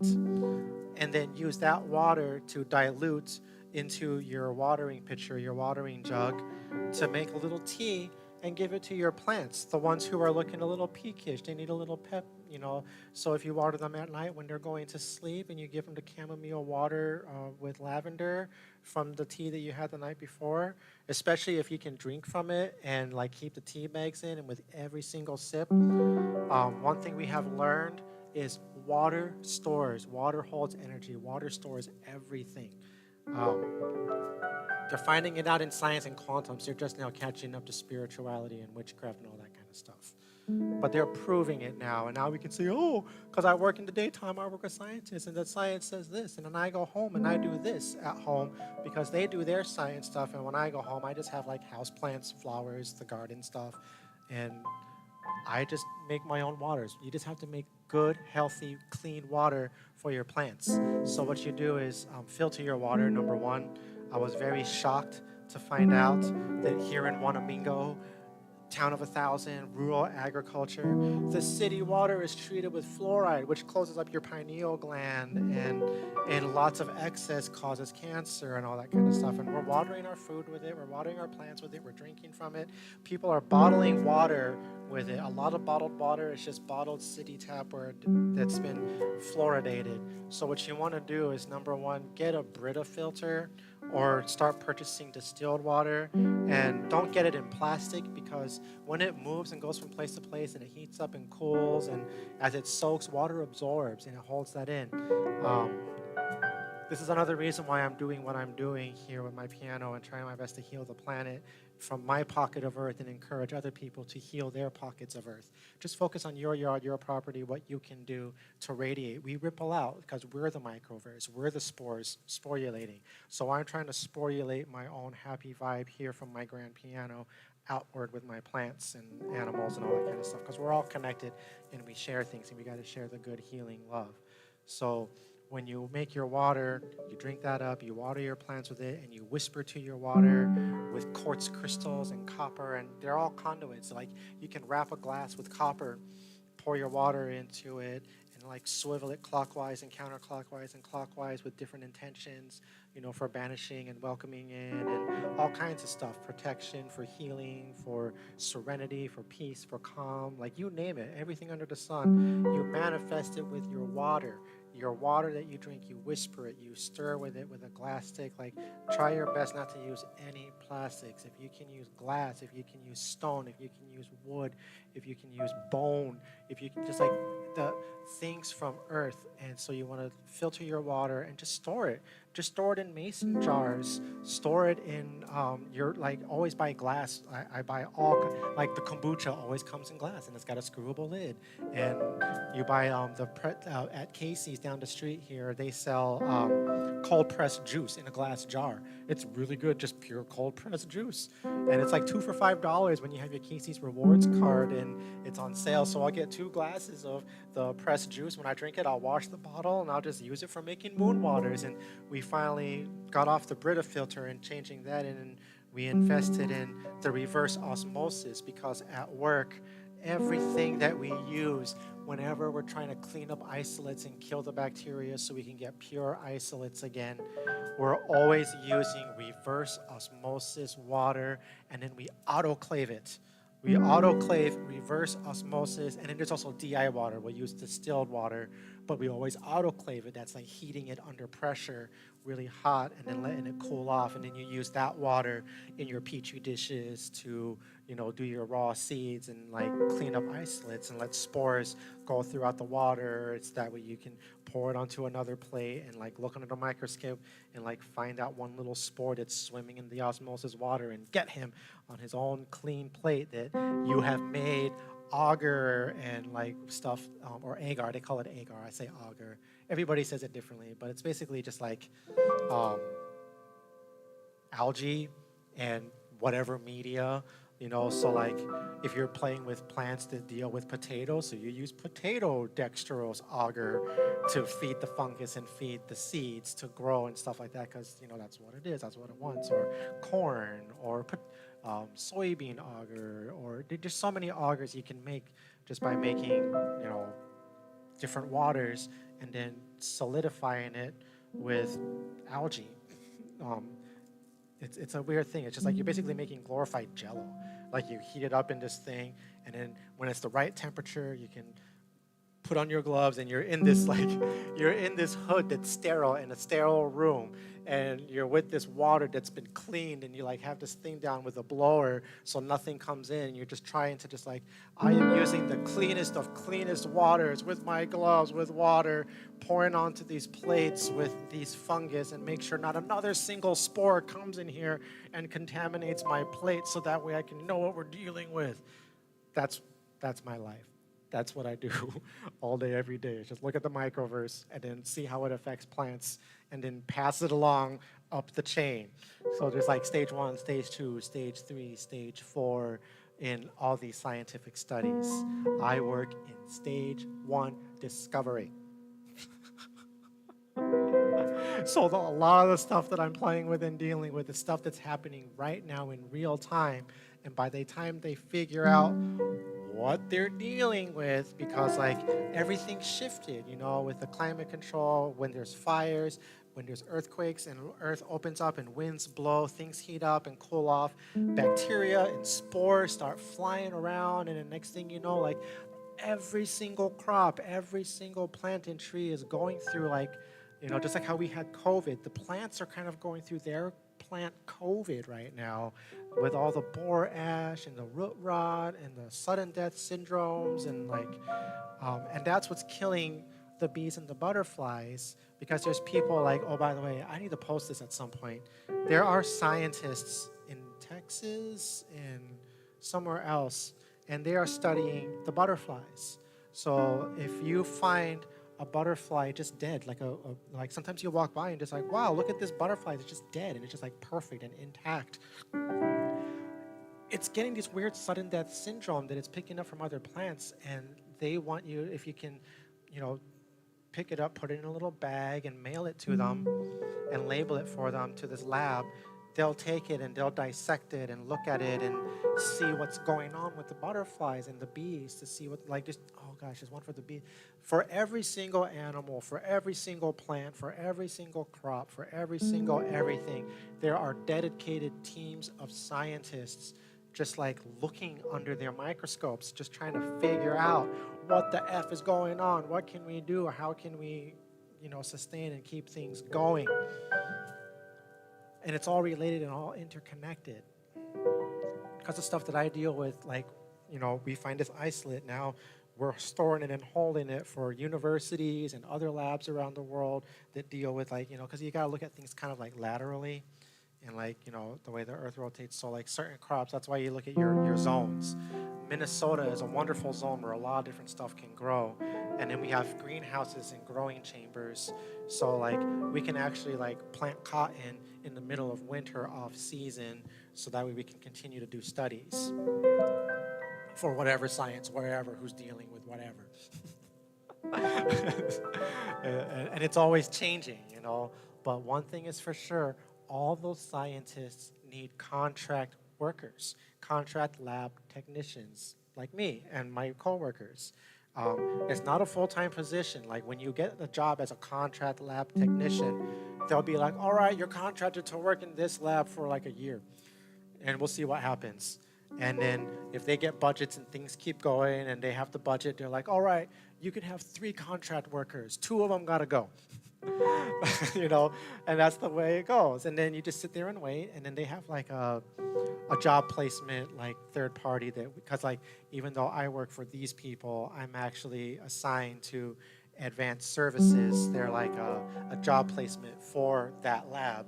And so if they need field workers, if they just need clerical workers, if they need laboratory technicians, that's the main one. They're always needing those. And you can just start off in entry level. There's a lot of entry level stuff, which is just like water plants and, like just grunt labor stuff, like you just find those jobs. And then when you work there and the scientists, they always want to share their knowledge. You just ask them, what are you doing? What's this? And they'll just talk your ear off about all kinds of stuff. So I just pick everybody's ear. What are you planting? What are you dealing with? Blah, blah, blah. And they show me and they teach me stuff. And because I learned a lot of stuff and I've worked at this facility for 10 years, minus 2 years when I took that hiatus to detail cars and drive handy van, because I worked there for like a good 3 years or 2 years, and then took a time off and then came back to QA, and then I worked for Rita, and now I'm in seed care. Like, it's been a long thing, but you always move around. So I went QA. I did trials for a while. I moved over there, and I just filled seed packets. And that only lasted for like 6 weeks. It was a 6-week job where you just show up and you just fill seed packets of different varieties with however many they need. So that way they can give those to the field workers when their season comes, and they just take those packets and they're out there planting seeds. And I can't do field work because if I step in a hole and fall, I can herniate my disc. So that's not work for me. But I can, stand at a table and divvy out seed. And then they'll teach you. And they're like, we need someone to make auger plates. Teach me how to do that. The more you learn from them, then the more opportunities you have and connections you have. And then when they lay you off and another person comes in, the people who hire people, they're like, this guy Matthew, he's worked here, he knows how to do this. And they'll be like, sure. And they'll give you a job interview, you show up, and you get the job. And you just continue on, and you just claim unemployment in the meantime. But in between, there might be a few weeks where you're collecting unemployment and just kind of scrapping by. And that's the time when you just take temp work. But they will always call you back. They always do after a certain amount of time, because there's always jobs and things to be done. And it's just a matter of if they have the budget to have another contract worker, or is it the season, because everything moves in seasons. During the spring, summer, fall, there's jobs galore. Jobs galore, because they're planting, they're harvesting, they're growing, and they're wrapping up. But the winter time, everything slows down because they can't do field work and trials because it snows here in Minnesota. So the only departments that are open throughout the winter are the labs inside, who are working with greenhouses and controlled growth chambers and sterile environments and just doing that kind of work. And so that's very limited. There's only so many of those contract jobs available depending on the scientists and the projects that are going on and who's shuffling in and out. I've seen so many departments and scientists come and go there, but one thing is for certain, there's a handful of contract workers, and we just rotate, and we just work for different people all the time, just doing these grunt work jobs, and they're so grateful for us, and I'm so grateful for them, because they're all about safety and protocols and keeping things sterile. The more safe you are and you adhere to all their their bells and whistles, you need to make sure you you sterilize your shoes and put on booties and put on gloves and put on a mask and the whole like thing, and then you're gonna go in here and you're gonna sit in this hood for like a few hours and just pour plates and transfer isolates. Like someone has to do that work for them because they're doing other stuff and like crunching numbers and having meetings and running their own tests, and somebody has to run all the menial work. And if you can land those jobs, oh my gosh, like you just punch in, punch out because they're on a budget. You know, they're like, we have you for 6 hours. You're in 6 hours. You're doing this, and then when you punch out, you leave. You know, like end of day. And then at home, you just do whatever. And so for me, I do music on the side, and I do my Patreon, and I have subscribers, and I have pretty much consistent music income now. You know, it's not the best, but it's something. I'm making over $100 a month on Patreon now because I have 22 members. And the number always fluctuates because I have my tiers set up in 3, 5, 10, 20, and higher.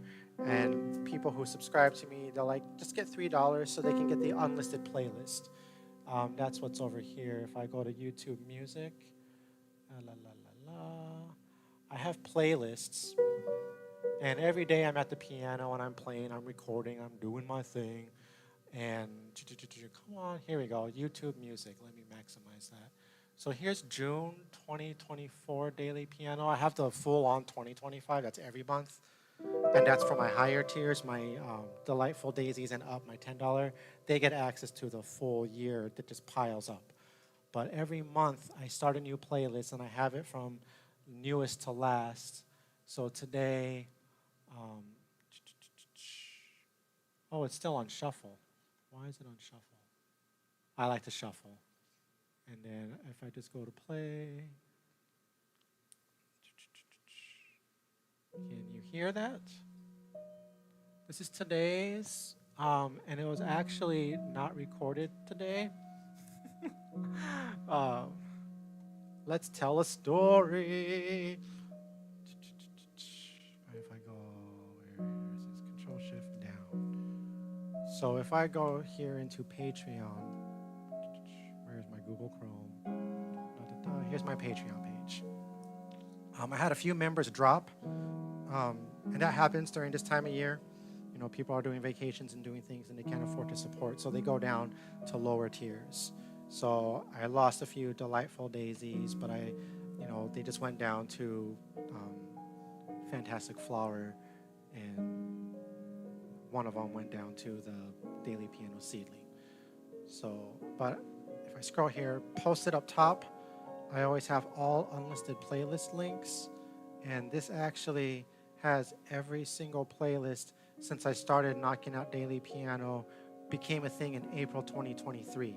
That's when I finally hit my stride and my rhythm, because even though I birthed it in 2022 with the daily piano Zen chakras at 432 hertz, I was missing a day here and there, sometimes two, and I got hospitalized a few times and missed days, and I was only releasing like 20 or 15 tracks a month. But it was still like trying my best. But then in April, I finally like hit this wind, and I was able to just open up my Adobe Audition because I got a brand new computer.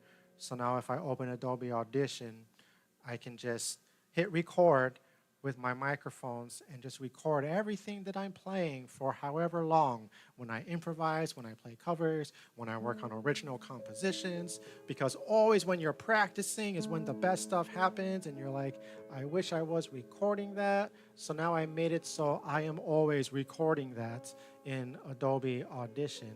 So in Adobe Audition, I hit Control-Shift-N, open a new file, hit Shift-Space, and now I'm recording with my studio mics. And that's what I do every single day. I just play, and record. Some days I don't play because I need to rest, but in my folders, I have all my recording sessions. And then I just process audio. If one day I got 3, I processed those 3, and then I started scheduling posts in advance. And then suddenly I found myself 1 week ahead of myself. And I was like, oh my gosh, if I miss a couple of days, they're just going to keep automatically dropping for the next 7 days. So I can take a few days off to rest, recuperate, and then when I feel inspired again to play, I'll play for a few nights and get like 7, 8 amazing, flows. And so I'll just save them and then I'll process them and master them, because you can't just simply record and release. You have to go through processing, and that's why I use Adobe Audition, and I isolate the shotgun mic. So everything that you're hearing in the final renditions, that you're hearing this right here playing right now, is I use an MP3 player on my app on my phone called Spectralizer. And every morning I schedule my daily piano to post at 5:30, because I always wake up at 5:30 in the morning, sometimes 5:15 or 5 o'clock. It just happens, I just shoot awake. And so I download my MP3. I'm my own biggest fan. I go to Patreon and I go, all right, I woke up, brushed my teeth, I'm gonna start my day. Let me go onto the daily piano, and I listen to my track while I do my daily routine. So here we go. Today is 6/24. I release Glenisar Reale. The names are a whole nother thing, because they're just improvs flowing with ether and spirit. And then when I process the audio, I'm listening to the song over and over and over again and doing processes with equalizer bands and stuff. And then while it's playing, I start touching spirit, and they tell me their name. And these are the names of the vibes. Sometimes it's a fairy, sometimes it's a dragon, sometimes it's an ancestor, sometimes it's just like a memory of a place. Sometimes I don't know, I just channel all kinds of energy. And when I realized that I had like a portal going on here, there was times when I was doing a lot of really dark work too. I do a lot of shadow work. And that's tonight. Tonight is shadow work night, because it's the night before the new moon. So, but what you can see, even though it's daily piano 6/24 for today, and it says 4:32 because I had processed it, this was recorded on May 25th. So the MP3 actually says 5:25 Night Improv 2. That's so that way, if I need to remaster it and release it for like CD release to send to my upper tiers, or to post I collect an album called In the Moment, and I just like listen to all my fans and followers and subscribers, whichever ones they're hearting and saying, I really like this one. I'll save it into my own playlist, say this will be the next In the Moment, and I compile the best of. And then when I have about an hour worth of beautiful piano music, I release an album called In the Moment. And when I do that, I need to go back to the raw recording, and I remaster everything to sound really good on CD, and possible in the future if I need to do vinyl, because when you do vinyl releases, you need to dial back the bass a little bit more so the needle doesn't hop too much. But that's another conversation for another day. But I can go into my production folder and say, people like the June 24th release. I go on Patreon, I find that date, the MP3 says 5:25. So if I go into my recording sessions, I still have all of May. I haven't backed it up and deleted it. So I can go to May 25th, and then I find Night Improv. And there's Night Improv 2 MD01. That's the first mixdown that I used for that Patreon release. But also I have Night Improvs. And this is the actual like raw recording that has no processing. Just hit record, played, saved. And I save the date and what it is. And then when I get to it, I'll open it and I'll process audio. And then when I make an MP3, I schedule it to automatically drop on Patreon. And my $5 members and up get the daily MP3.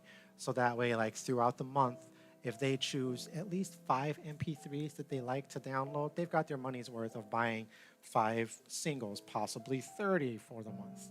And then my lowest tier for $3, in the morning, I go to my Spectralizer app and I download my own MP3 and I play it in Spectralizer, and then I take a screen recording of it playing in Spectralizer.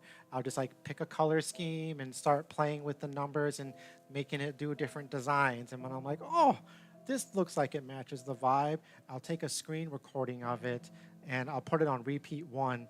And this is while I'm brushing my teeth, like I'll wake up and I'll like download on my MP3 player, and then I'll pick a color scheme. And then when it gets to the end of the song, I just start screen recording.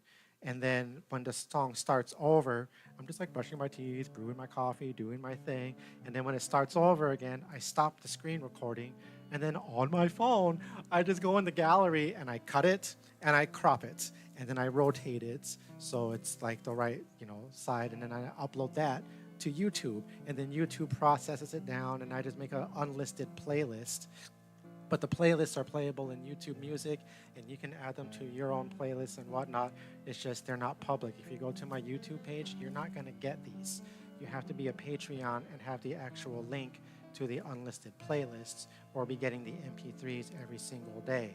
And then now moving forward, because now I'm so far ahead of myself, I think right now I have until July 5th pre-scheduled on Patreon, because I don't know what happened, but I was so prolific in May, and I got a month ahead of myself. And Spirit said, Matthew, we're granting you the right weather. Pay attention and just ride it. And so I pulled cards, on the 6/6 portal, and they said, just do it, because I hadn't actually tuned my piano for a while. I've just been chasing Growlies. And then when I checked her, she was actually resonating at 438, not 440, or 438.7, almost 439. And some of them were still at 440. But for the most part, that middle A was at 438. So I downpitched it to 436. And then I let it ride and fixed Growlies and did my thing. And then it got hot and it fluxed, and then all of a sudden, it stabilized after a few days. And then I looked up, I kept watching my temperatures, and all of a sudden one day I was like, oh my gosh, she's ready, she can do it, and the weather's perfect. So I went from 436 down to 434, and then let it do its thing. The temperatures went up and down, and I could just chase Growlies. And then my wife and I took time off for our anniversary for June 17th. And while I was sitting there at 434, I had no real opportunities to do it. But then on our anniversary, my wife looked at the weather and she says, you want to tune your piano because it's going to get hot again and it's been pretty stable. And I said, yep, you called it. So she goes, that's okay. I'm going to, put together Legos, listen to music, and do puzzles in my room, and you can tune your piano. So on our anniversary, June 17th, before the summer solstice, my piano got down tuned to 432 and started acclimating to it.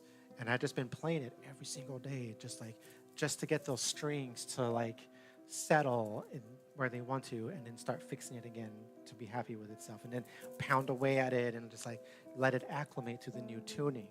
And then on the solstice, she was pretty much almost there, and I been clearing out energy, and we have been on the waning crescent moon, and tomorrow's the new moon. We're at 1% illumination, so this is the time for cleansing and releasing, and then tomorrow setting up the new cycle and setting in new intentions and manifesting.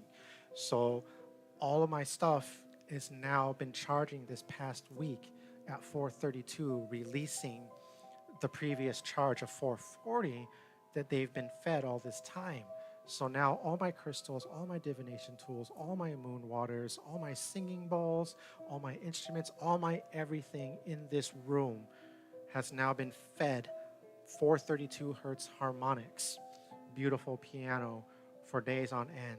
And so tonight I'm going to do a dark release and play some stuff in E minor, A minor, and then follow that up with some nice cleansing.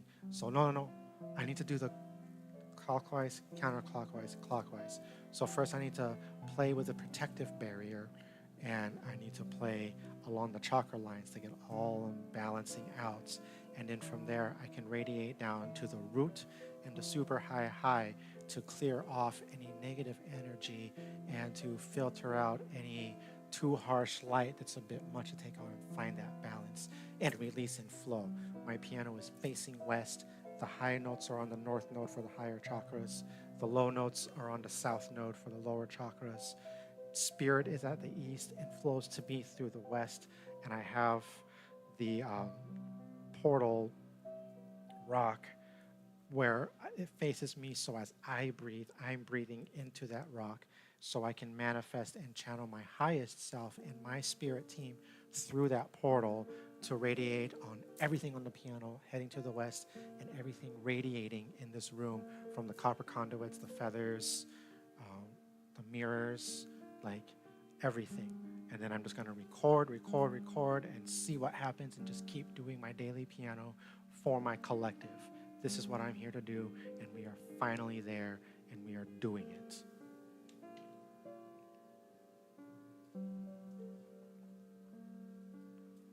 So again, thank you to my collective on Patreon. There we go. Like, I know, Robin, you went down a tier, but you've been a delightful daisy for a very long time. So I still keep you up there because I still thank you. Like, you did not have to pledge $10 for the months that you did, but you did, and I very much appreciate it. Let me see, and then Shelly or Athena. I know something happened with yours too, and you had to like cancel or something. Um, but I just want to say thank you. I still count you as a delightful daisy because you donated $10 a month for a very long time, and I really appreciate that. So I just keep you in there on my list of thanks. Clayton Lyons, Luis Santiago, Shelly, um, Robin, you guys, thank you so much for sticking with me. I actually have enough pieces to do In the Moment 9. So in July, I'm going to start mastering those tracks to burn new CDs to mail off. So in the month to come, I'll probably send out a message on Patreon or an email blast or even make a post about it to say, um, make sure you message me privately your shipping address, or if I have your shipping address correct from the last time, so I can send you the new In the Moment CD and send that off to you. And then my rare roses, that's my $20 tier. My mom is up top. Super shout out to my mom, Gracie, and her husband, Ron. They're in Montana. I'm in Minnesota. And again, my mom, she's my mom. She doesn't have to be donating to me. You know, when I first launched on Patreon, she started pledging at $5 because that's all I had. But then she started pledging more. And then whenever she asked me, like, Matthew, I want to help you. What can I do? And I just tell her, you just subscribe to my Patreon and just support me. And she became a rare rose, and she's on my $20 tier, and she's been on it since the beginning. You know, my mom has been with, like, literally the beginning. My mom is the one who, like, put music in me, you know, and got me all the resources when I was a kid, and like, it's my mom. So it's like, if your mom is not your biggest fan, like, oh my gosh, like, I'm so happy that my mom is my biggest fan and she supports me so much. I am very, very lucky to have a supportive mom because my dad was an abusive narcissist who beat me and her and all kind of, he was just atrocious. But we're releasing that. We have nothing to do with that anymore. I'm just focusing on all the good. And then my friend Julie and her husband Alan, I used to work with Julie in Quick Trip. We were the original grand opening Quick Trip crew at Zumbrota. She was in the kitchen and I was just like the everyman. I did everything. I was the safety champion, and I worked overnights because they gave you an extra, $1.50 an hour if you worked overnights. So I worked overnights for a year at Quick Trip in Zumbrota on the highway. Whoa, that was some good times. But Julie, you've been with me since practically the beginning when I launched on Patreon. You didn't have to join the paid tier, but you did, and you've been with me all this time. And Robert, back when I worked at St. Olaf, when I first moved here in Minnesota, you were a student, and you played guitar, and you were into Bob Dylan. You had the Bob Dylan thing, and you really like fed me a lot of Bob Dylan and Minnesota roots. And I know you're originally from Wisconsin, like the same town that my wife is from, which is so crazy. And the fact that you work at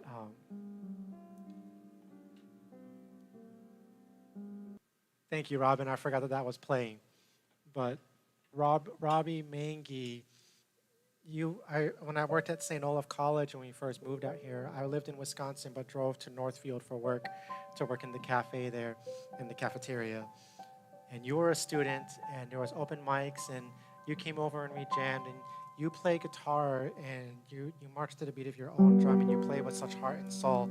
And I love it, and I love what you're doing. It's so funny that you work for NAMI, because in Oregon, before we moved out here, I did a benefit concert for NAMI for mental health awareness, and I did a concert pro bono, and we sold tickets for $20, and then I sold CDs, and the profits for the CDs went to NAMI, and we raised like $6,000 something that night, and they gave me a little placard. It's somewhere in the house. I need to bust that out, but those were good times. That was my first album in 2008, or something like that. And I only had a keyboard. I didn't have a real piano. I just dreamed of one. And so I would always just play on hospital pianos. I would play on airport pianos. Any piano I can get my hands on, I would play on, and just play on my keyboard at home and play at coffee shops and open mics and all that kind of stuff. And working at St. Olaf, being able to play on those couple of pianos that they had upstairs outside the cafeteria, and some of you kids let me into the practice rooms to play. Like, I appreciate that. You guys kept me playing on real pianos throughout my dreaming of wanting one. And then I got the upright piano in Wisconsin for $35 in auction. This was in like 2012. And my brother-in-law, he drove it over and dropped it off. And then I had a piano tuner tune it. And it's beat up. It's been there, done that. It's from the 50s. And it's so beat up. But the strings and the hammers all work. So I had a technician come out, and he tuned it for me. And then I took a lot of interest, and he offered me an apprenticeship with him over the summertime to help him fix up a piano and tune pianos. And we fixed up this upright piano in his basement for that summer. June, July, August, we were just like replacing hammers, replating keys, fixing pedals. Like, we just completely restored an upright piano, and I learned everything about the upright piano. And when we did my diagnosis of that school piano, it was well taken care of because it's a school practice room piano at the high school or middle school in Ellsworth, Wisconsin, where my wife grew up. And that's why I named that piano Elle, because she's from Ellsworth. So Elle, from the 50s, she's been taken care of. You know, the school always tunes it. They take care of their pianos. So I was sad to see that it was just sitting there collecting dust, and it was on auction. Nobody bid on it. And my brother-in-law said, Matthew, you want to bid? I'm like, yeah, $35 is the opening bid. Do it. Nobody else outbid me, so I got the piano for $35. And then after I learned what I learned, my piano technician teacher told me that pretty much all I need to upkeep her is a flange screw to adjust the hammer swing and the capstan tools so I can adjust the capstan touch to the piano, and then a tuning hammer with tuning felts and piano mutes. And he goes, then you can tune, you can adjust the swing release, and you can adjust the contact points from the keys to the hammers. And those three things, you know, all things in threes, is your magic trifecta of piano maintenance. When things go awry and things happen and you have to start leveling keys, then you have to like take these little hole punchies and like adjust how many, you know, millimeters, micromillimeters until the hammer or until the key hits down. That's the key dip. But I maintained that upright piano all this time, and that was my real piano to practice on and play on. And I used my keyboard to tour and like play at weddings, play at coffee shops and wineries and all that kind of stuff. And then when my wife and I finally moved out of her parents' house and we bought our own house here in Wanamingo, that was in 2013, 2012, around that time. We bought a house on purpose to have hardwood floors for a grand piano. And this house is big enough to hold a full grand piano, and it had hardwood floors under the carpet, but it had nasty green carpet that they put on it from the 70s. This house is 1950s, 1955, I think.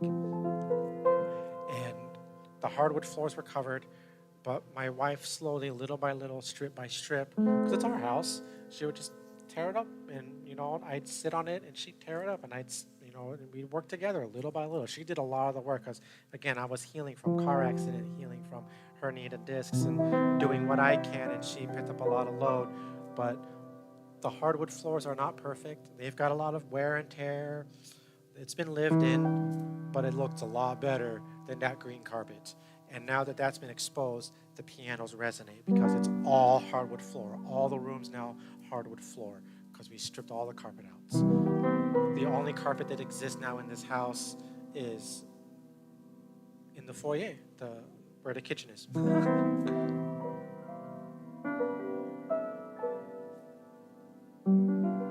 So that's my story and where I ended up, you know, because as I healed on my piano and I was recording, I got my grand piano, got into the car accident, and I couldn't play anymore. So my chiropractor had me say, how long can you play before you just can't anymore?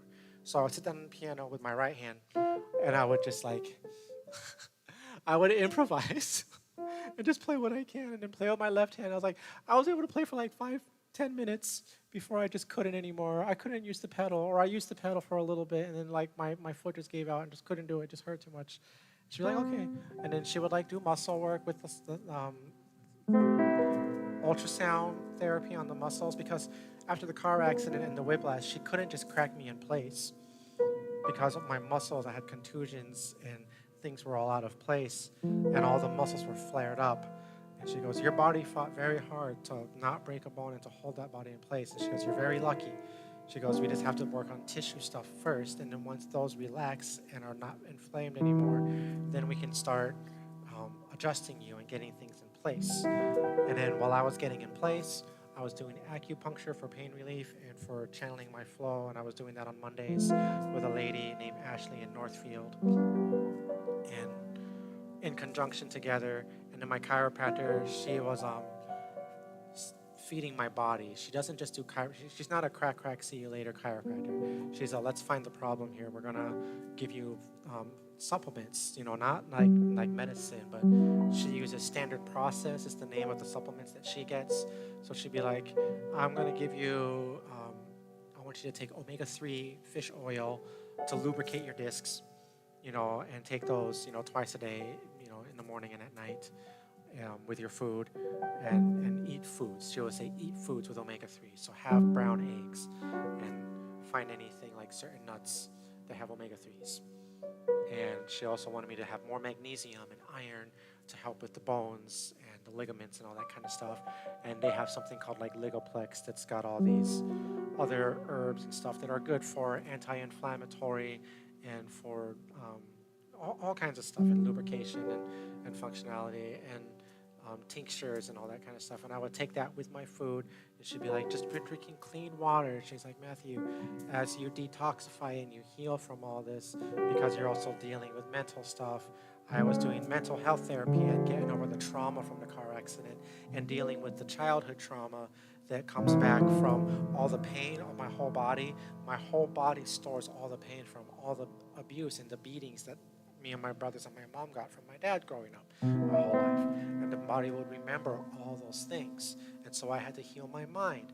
I had to heal my body, and I had to heal my spirits, because my whole world changed. Like things are different now for me. And I started learning more things and having to change the way that I see the world and how I act and how I react to it. So all three things together, with the piano, with the vibrations, with the chiropractic, and then she was teaching me yoga. My chiropractor, she would give me yoga poses. She goes, now you're able to handle yoga poses after a certain point, when she got everything knocked in place. And we do like scraping on certain muscles just to break up scar tissue. And then she goes, now your job is to keep moving and do yoga. And so we started on stagnant yoga. So I would do like child pose, cat, cow, real basic stuff.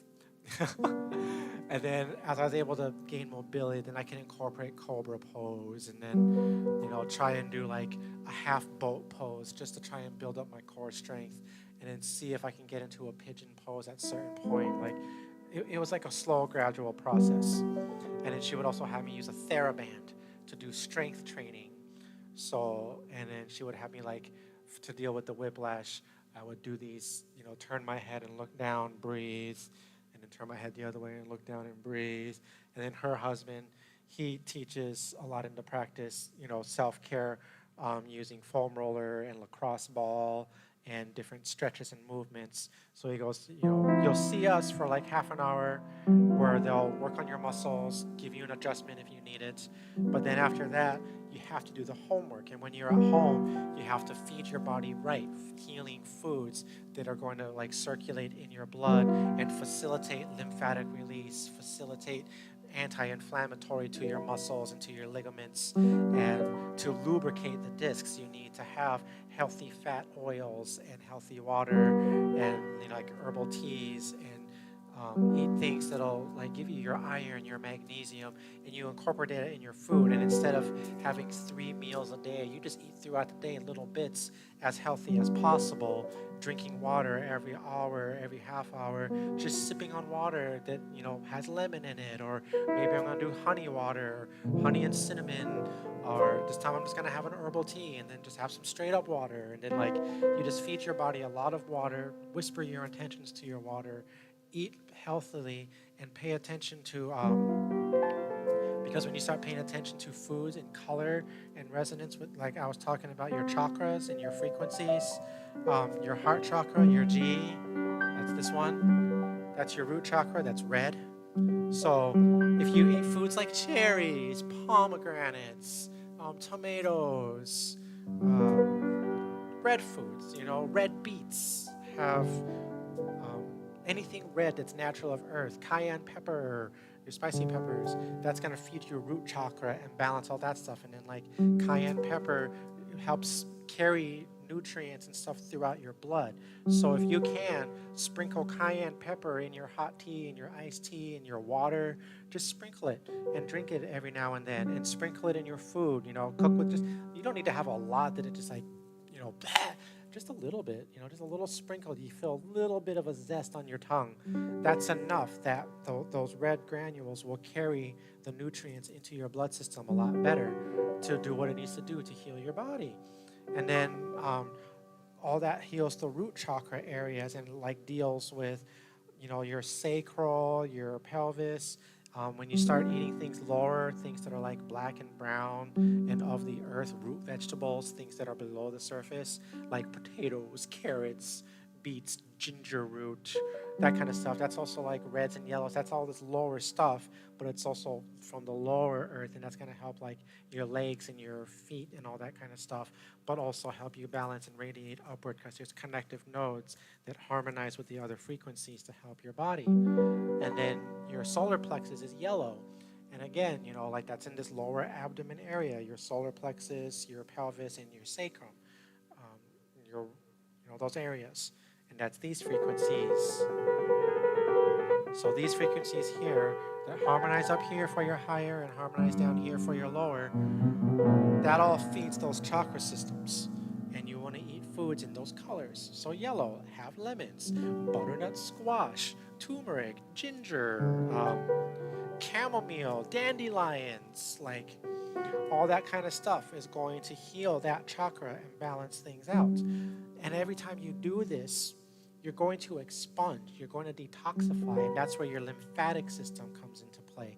So you have to like bounce around and move, and like you can massage your face and like go through your entire lymph nodes, up and or down to up. So start at your head, and just like when you take a shower, like just look up the lymphatic system and look up lymphatic release, and just massage your face for a minute with the soap, and then rinse it off, and then massage your collarbones and massage your armpits, and like actually like knead it and move it up and down to facilitate that flow. And then like before you do this, or even while you're doing this, you can push the shower to the side or step away from it, turn the water super hot just for a moment, just to get some nice steam, and that'll like loosen up all the fluids in your body, and then turn it down to where you can handle it, and just let the water rain down over your head. And just as you're soaping up and lathering up and rinsing, just massage along your entire lymphatic system. And then while you're doing that, you're gonna start like, blowing out boogers, salivating. So while you're in the shower above the drain, just start spitting and blowing your nose. That's your lymphatic system working, because your boogers, your saliva, like all that kind of stuff is from the lymphatic system that holds and stores toxins that you need to release. So today is the night of release. It's a great day to do a full-on lymphatic release in the shower, and do it again tomorrow morning and refresh yourself. So just do a lymphatic release, and then sometimes you'll find that when you're done, you have to use the bathroom. You might have to pee, like that's what happens though, because you're just expunging and detoxifying, and then drink really good water that you're just like, this is going to heal me and make me feel good, and stay hydrated. If you end up having a pop or a coffee, drink an extra cup of water to complement it, to help dilute it in your system and feed yourself healing waters. And after you pee that out, just drink water and herbal teas for a while before you have your next sugary juice, coffee, tea, whatever it may be. You don't have to stop having that that stuff. You just have to just like, oh, I'll have a Mountain Dew maybe once or twice a week and treat myself.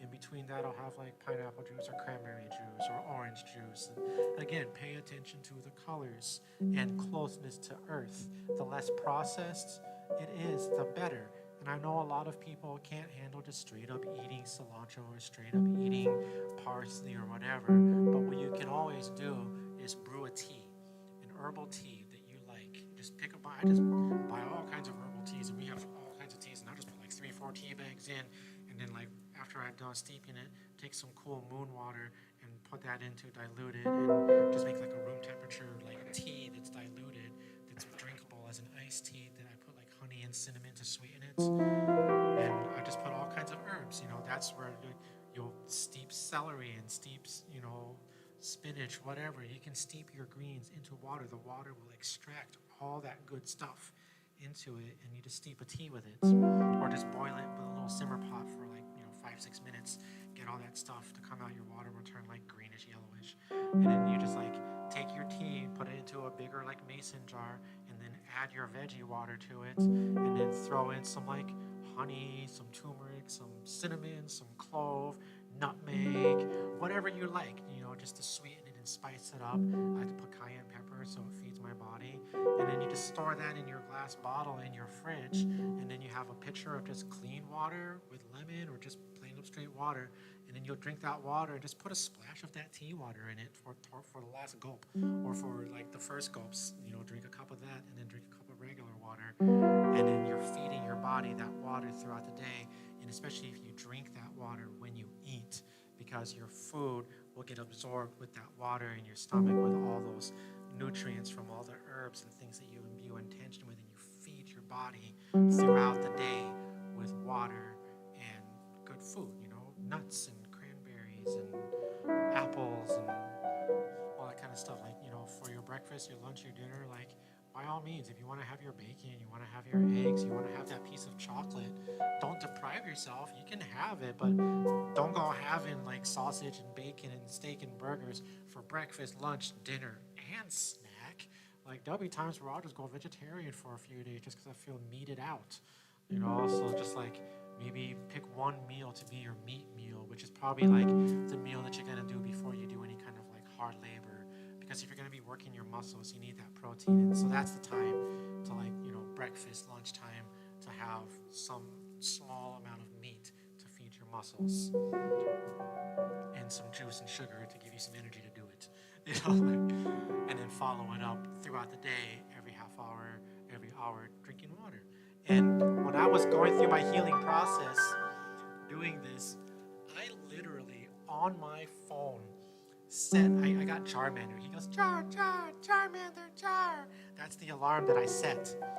And I would set it every 30 minutes, every hour, and it would literally say, drink water, stretch, move, eat something. And while I'm at work, my phone would just go, Char, and I'll just be like, oh, drink some water, do this. And if I have to get Charmandered all day to do it, and my phone actually literally says that, I will actually do it. And the phone now will even say it. It'll be like, Char, Charmander, Char. It'll do like little notification tone. And then like the little robot voice goes, drink water.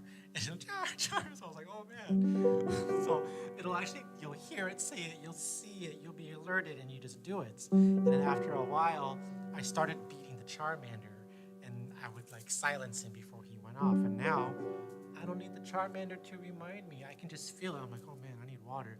And where I work, they're like, yeah, take water breaks throughout the day. If you need to step aside for 5 minutes to stretch and drink water and sit down, go for it. All they care about is at the end of the day, whatever that needs to be done gets done. They're just like, today I need you to get these numbers, plant this, water this, transfer these isolates. So you get those done. And as long as you get those done, they don't care if you need to take a stretch break and drink water and, do whatever. They want to keep you happy and safe so you don't collapse and faint on them and all that kind of stuff. And all of a sudden, their thousands of days with no incident become zero. Like, they're so proud of that. They're just like, we haven't had incidents in so long, so safety is like priority number one. You don't want to be that guy who ruins the streak of no incidents. You don't want to happy, Josh. Sorry, you had one job, Josh. You should have just put on your side shields. As long as you just do everything to a T, they're happy. And you can heal. You can heal yourself from the inside out that way by changing your diet and having a routine. Like in the morning, I have to wake up early. I don't have to be at work until 8 o'clock. And then on busy times when they need me, like right now, they have me coming in at 7:30 and possibly leaving at 2 to 2:30, depending on what needs to get done. But for the most part, I work 8 to 2, Monday through Friday. And I take my 15-minute breaks when I need to, or I break them up into 10-minute breaks or 5-minute breaks. I get my lunchtime for half an hour, and they just let us do it however we want to. Sometimes we take an hour break at 12. Sometimes I'll do just a half hour at 12 and do 2 15-minute breaks before and after. But they just want you to get the work done. And then when I get home, I yoga, drink water, hydrate, de-stress, and then I do my piano work. And then before bed, have my tea, get things going, and have a nice night, and just repeat. And that's my life. Wake up, do my Patreon, go to work, come home, play piano, and enjoy my life. And then everything happened. Everything is all hunky-dory now where I am. So, knock on wood, literal wood by the piano. And thank you for tuning in, those of you who are watching me. I don't even know where we're at with people tuned in. Let me check my YouTube. Where is OBS? OBS says that we are still in the green. Excellent. And there's 2 people tuned in on YouTube, and TikTok says nobody.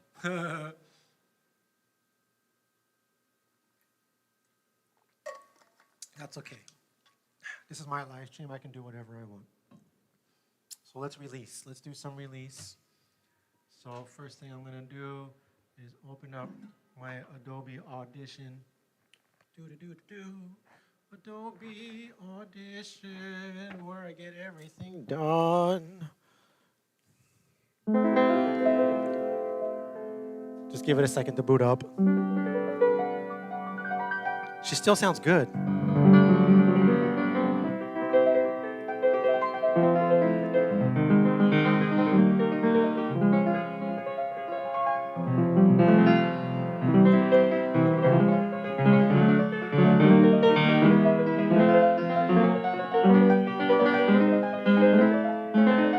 Whoops. A.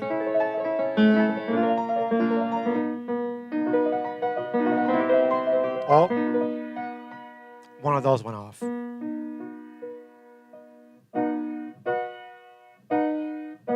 That one.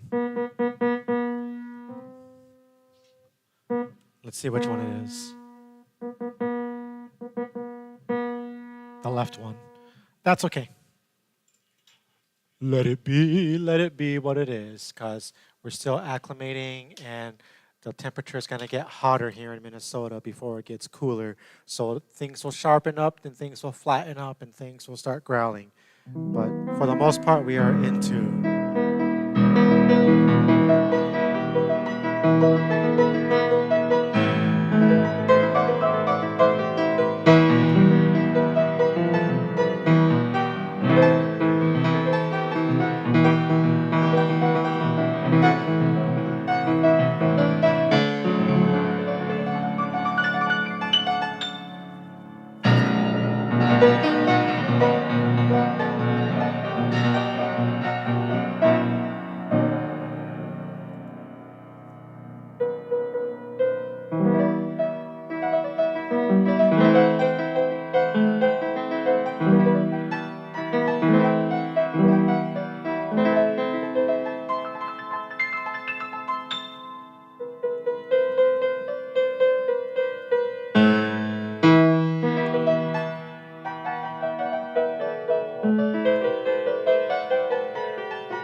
how this goes, though. You see, I just got Adobe Audition going, and I just play. And now that I've released, got rid of all the fudgies, yada, yada, yada. Yada, yada, yada. Now that we've got rid of all the fudgies and played things out, and just like, oh, we just released. Oh. So that's, in theme with the moon right now. Now we're going to cleanse and refill and rejuvenate everything that we just let go of, all those negative feelings, all those old patterns, all those old toxic behaviors, those negative thoughts, intrusive thoughts. We just chased all that away. We're done. We released. And now we want to welcome in good, warm love, healing, and we want our system to feel good. So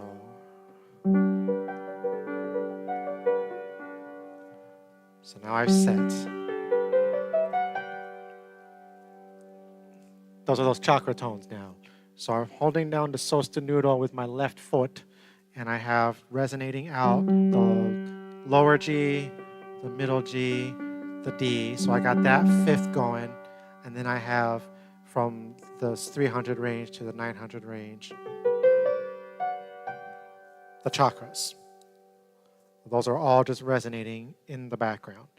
So I'm just going to let those die off until I hear nothing coming from the piano. Okay. Now if I just start improvising and just playing in the key of G major 7th, just make the prettiest noise that I can and let, the spirits and the energy and, my highest self, connect with my highest self. We shook off all the negative juju. It doesn't belong here. And that's where these mudras come in. Sometimes people will see me when I'm playing my piano. I hold mudras to get rid of the negative energy, to manifest, to connect, to imbue my confidence, and to keep myself rooted. Or is it this one? Keep myself rooted. And then once I'm there, now we can flow. Because if I'm going to make good, beautiful music, I need to be myself.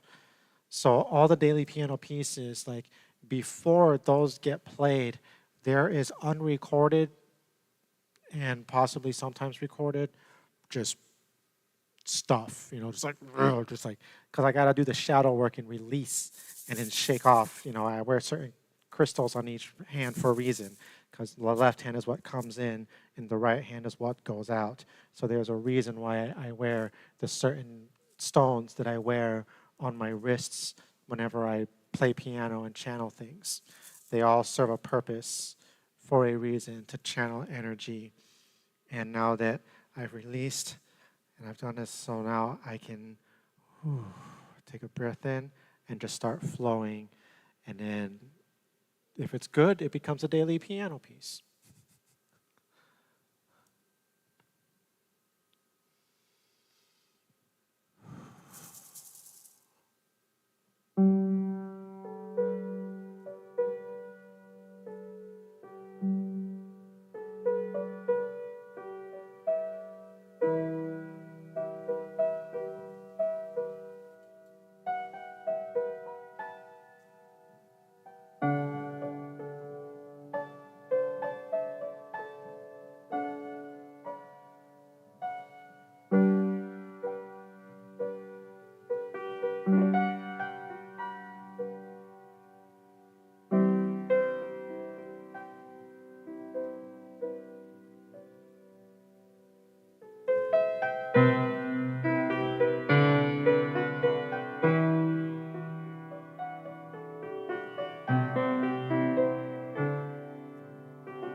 So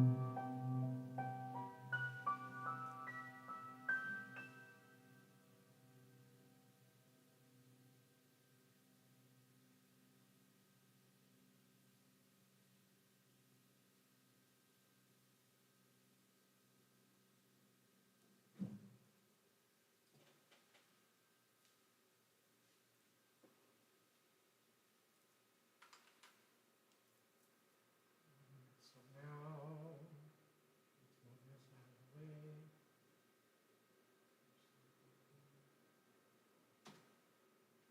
Now I'm going to save. Now I'm saving this file. So this is 6/24/2025 night improv at end. And then I can go into my folder for production and start a new 6/24/2025 folder. There we go. And save it there. So now I've got the unprocessed raw audio of what I just played there. And that's going to save. Okay, so that's this here. So the left channel is the shotgun microphone that's under the piano and isolates just the piano sound. The right channel is the vocal mic that's floating in the room. So you can see it's set for me to sing, so the piano is barely there. If I were to bring that up to proper levels, everything that's happening in the background in this room will suddenly also get loud, and you'll hear the plant light humming, you'll hear my bracelets shaking, you'll hear me probably breathing and whatnot, But if I use the left channel, that is just the shotgun microphone underneath the piano, barely turned up, isolated, and you get a clean recording. So I copy that, double it, and I process all my audio in mono. And then after I get it sounding good mono, then I apply a stereo expander and, slight reverb, and then put that into an MP3 after I level it and do all that jazz. So that's my world. That's what I do every day. And that's how I make the daily piano on Patreon. So if I go into Patreon, I go into library here, you can see that I actually have July 5th. Yep. Theoref and Licia. That one is scheduled. And I also have the 24th or the 4th, 3rd, 2nd, 1st.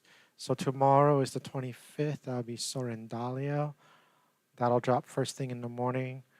And yeah, so I have a few more days that I can catch up, and then the stuff that I've been recording lately, I'll master and start scheduling for the 6th, 7th, 8th, because where I left off in my production, I was still processing audio from when the piano was not tuned to 432, so I'm doing a pitch shift down to 432 to achieve that. But circa June 17th and onward, it's actually resonating in 432. So instead of processing all that in-between stuff, like if I go here, June 9th, that was a live session. June 16th, there's an improv, but it says A434, check at the beginning. So this one, if I were to open this one at the beginning, I had played A. Where is it? There it is. So what I'll do is I'll process this into a pitch shift. So I go into filter effects, where is it? Time and pitch. And I go into stretch and pitch process. So right now, the preset that I made is for standard tuning. So if you are in Adobe Audition and you are playing on a piano that is tuned to 440 and you want it to be at 432 frequency, you just have to imagine you're just slowing down the track ever so slightly so it gets a little bit flat. So you want to lock, stretch, and pitch resample, and you don't want to, because if you change the semitones but maintain at 100%, it'll drop down, but it's going to use its computer effects to kind of like squish it to maintain the length of the notes. So if you just allow your recording just to slow down a little bit, it only gets slowed down by like 1.87%. So you'll tune the pitch shift down by 0.32 semitones. And that'll take you from A440 to A432 because it's not like, because you want to go down 8 hertz frequencies. 8 hertz frequencies is a lot of semitones. And 0.32, at least in Adobe Audition Math. I don't know about other programs and where that lies, but in Adobe Audition, if you down pitch it by 0.32 and allow it to stretch out, so it says, this used to be 15.64 seconds, but after you do this, the new duration will be 15.932 seconds for those 2 notes that I'm stretching down. Let it be, because if you try and change that, then it sounds a little bit more fake and you get like weird digital stuff going on. You want to do as little as possible to your audio. Ideally, when you process audio, you want to only like bring up the levels, balance out the equalizer bands among all the hertz frequencies, and maybe do a little reverb to make things pop, and maybe play with the levels to make things balance in the yellow-red zone. You don't want to do all kinds of stuff. If you're doing all kinds of stuff, then you don't have good audio to begin with. If you can just apply these things, bam, bam, bam, bam, bam, and it sounds beautiful, you got a good recording. So I've created an environment with my piano to use the same things all the time because it's always that same isolated shotgun microphone underneath the soundboard, so I can always use the same filters and same processes that I've established. But this is on point 434 hertz tuning, so I got to change that semitone to like 0.018 or 0.012. So what I will do is I'll export it by that much. So let's say I go minus 0.15 and let that process. So I will apply that, and then now I have my A tone that resonates there. And so I'll just take my tuner to the speaker and just check it. And I'll be like, oh, it's not quite. So maybe a little more, maybe 0.17, maybe until you find it, get to where it's at. But now I don't have to do that process anymore. And that's one less facsimile of manipulating the waveform to maintain the beauty and the code of it because it's already tuned to A432 hertz. Now all I have to do is just, because shotgun microphones are very bass heavy, so I have to like kill the bass, and then I have to bring up the highs a little bit with this little shape, and then piano is very mid heavy, so as you start doing the volumes up, when you play it back in speakers, it becomes very abrasive in the mid section, so you have to do a little bit of a mid scoop on those frequencies, and then after you do that, then you have to do like this little M curve shape that almost mimics a sine wave ever so slightly, so it sounds good in the car. That compensates for like the muffliness of the drone of driving and the muffledness of like the seats and the doors and all that kind of stuff. So you do that to pass the car test, and then from there you'll go into a multi-track and take your audio and duplicate it up so that way you saturate it and it sounds more full and then it gets a little bit more louder, but you want to maintain that you don't break zero, and then you export that, and then from there add a little slight reverb if you want to and a stereo expander, and your audio sounds good and ready for release, and you make it into an MP3 to compress it down. But you're working super high. You record as high as possible because even though the end game is to get to 441 kilohertz 16-bit for the MP3, if you record that way, you're working with lower bits, with lower frequency range, and when you start bringing things up and like doing things, those digital farts, they call it your audio can collapse on you, where like because there's only so many bits and you have to like fill in the blank and all this kind of, it's really weird. You want to do as little as possible to preserve. So you try your best to get your levels to record nice and beautiful. Like, look at this. This is a beautiful waveform right here. It peaks at minus 12, and I have what they call headroom. So as you do different graphic equalizer bands, it can go up a little bit more without breaking zero. Then you go into your multi-tracks, make sure things don't break zero, then finally export and make things balanced. And I do not overcompress to get a straight bar like everybody. Everybody in the industry, they're overcompressing all their recordings so that way everything stays in practically the loud red zone, and their range of dynamics is between like -3 and 0 dB. Whereas standard old school recordings, we would let things go all the way low. There's a reason why classical recordings get super quiet and you have to turn up, because when they're playing pianissimo, you get the pianissimo where at the piano you can see over here is where the pianissimo point is.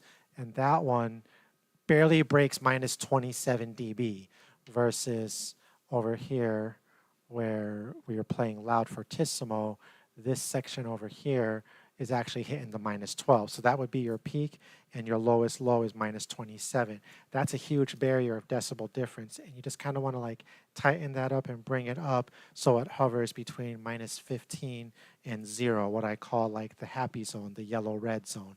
So I process my audio to flux between -15 and 0. Sometimes it's a little less because the piano has so much, like it can get to like barely anything to absolutely breaking 0. They're like the piano is ridiculous. It's hard to process audio with a piano. Just so you know. Anywho's, I'm going to do one more song, and I need to cast a spell on myself because I always tell people music is magic and words are magic, and when you combine words and music together, you are truly casting spells on yourself and anybody who hears it. And the words that are being spoken in conjunction with musical patterns makes it stick in the brain because you get a song stuck in your head and those lyrics roll through. So if you're listening to songs with negative lyrics being like, I don't want to say anything, but because I'm playing music, I don't want to associate that. But if you say bad things and repeat that, even though you're having fun to a jam, just by jam, it's joking, your subconscious doesn't know the difference. It's still telling itself those things, especially if you're looking at your phone and you're reading the lyrics out loud to sing along karaoke style, and you're singing these awful lyrics or like these isolating lyrics or lyrics that make you feel sad, and that perpetuates that. And believe it or not, your phone is a mirror, is a portal. You may not tell, but once that phone goes black, you see yourself in the mirror. So not only is it a mirror, it's a black mirror. It reflects back your shadow work and your healing back onto you, as well as the light. And that's why when you're scrolling on social media, you got to stay positive and think positive, because even though you're scrolling and you can't see yourself subconsciously and your mind filters it out, but your eyes are looking at yourself. You see yourself in that reflection. I can see myself in the camera that I'm looking through right here. I can look at myself in the eye through this camera. And when you're doing that, you're connecting with yourself. And you need to make sure that when you do that, when you lock eyes with yourself, when you're seeing your own reflection, you're talking good to yourself. My therapist taught me that. She made me look myself in the mirror. She goes, Matthew, I notice you don't like looking yourself in the mirror. You never look at yourself in the mirror. You have a lot of shame. So you need to look at yourself in the mirror and say good things to yourself and say, I'm good enough. I'm worthy. I am powerful. I'm a good person. I think about Saturday Night Live. I'm good enough, I'm smart enough, and doggone it, people like me. That's real therapy. You have to tell yourself that. So follow pages that feed you with good vibes. If something triggers anger and all that kind of stuff, then you need to sit with that. You need to say, why does this trigger me? And then when you figure out why it triggers you, it won't put you into that negative mindset. But if you can't isolate that and you can't pinpoint that trigger, then just block it and say, I don't want any more of this. I'll work on myself and figure out, like things that piss you off, things that make you lose patience, things that make you feel sad, and like those things, those are triggers. And when that happens, you have to sit with yourself and think back, when was the earliest memory I have of feeling like this? And it's always some core memory from your childhood. Always is. We're all trying to heal our childhood wounds from our parents, from our siblings, from our teachers, from our peers, from total strangers. We're constantly fighting that. So I like to sing the song Self by Will Wood and the Tapeworms because it helps you to manifest yourself and shake those apples from your family tree, so that way you can heal yourself and be yourself again. It ends with, and I'm gonna be myself again. And when you say those words with music, it triggers something. You know, it says, you know, my friends, they're gonna forget my name because I'm changing, you know, and I'm gonna come back and not be the same because I'm gonna be more myself. A lot of times we find out that we are forcing ourselves to be not ourselves to appease other people. We're people pleasers, especially if you grew up with an abusive, narcissistic person like I did. So a lot of us have to work on those lower chakras, which is funny because I always talk about those lower 3 chakras are very important. And then you work your way up. And your heart, you know, 4, the lower 4. You can start with your heart and radiate both ways, but go to your roots, you know, especially tonight.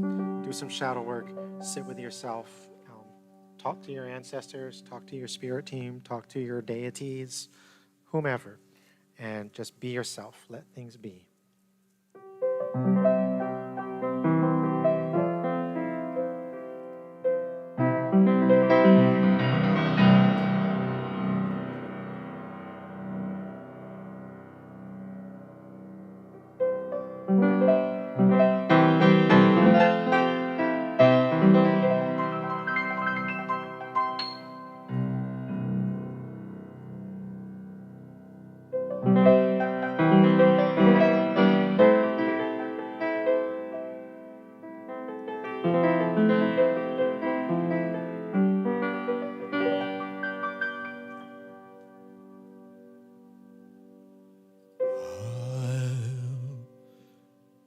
Shake the apples from my family tree.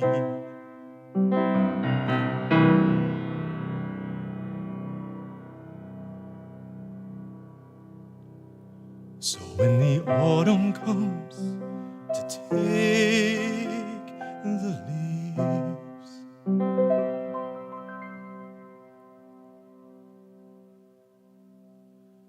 we'll write history books from memories that we shared and we'd forget.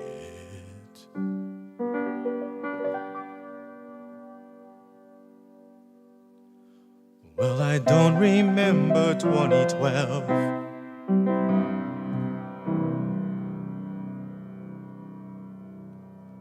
but I heard the world would turn to hell.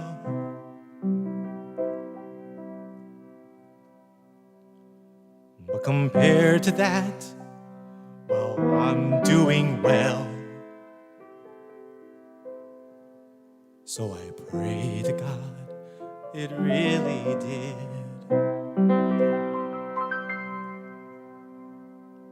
Well, they always ask you not to leave,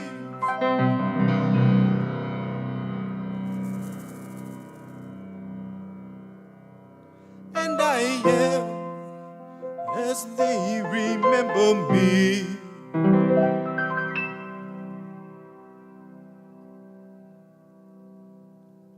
So when all my friends forget my name,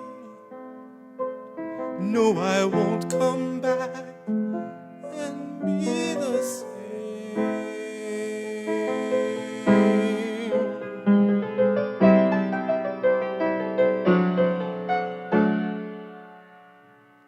No, I'm coming back again myself.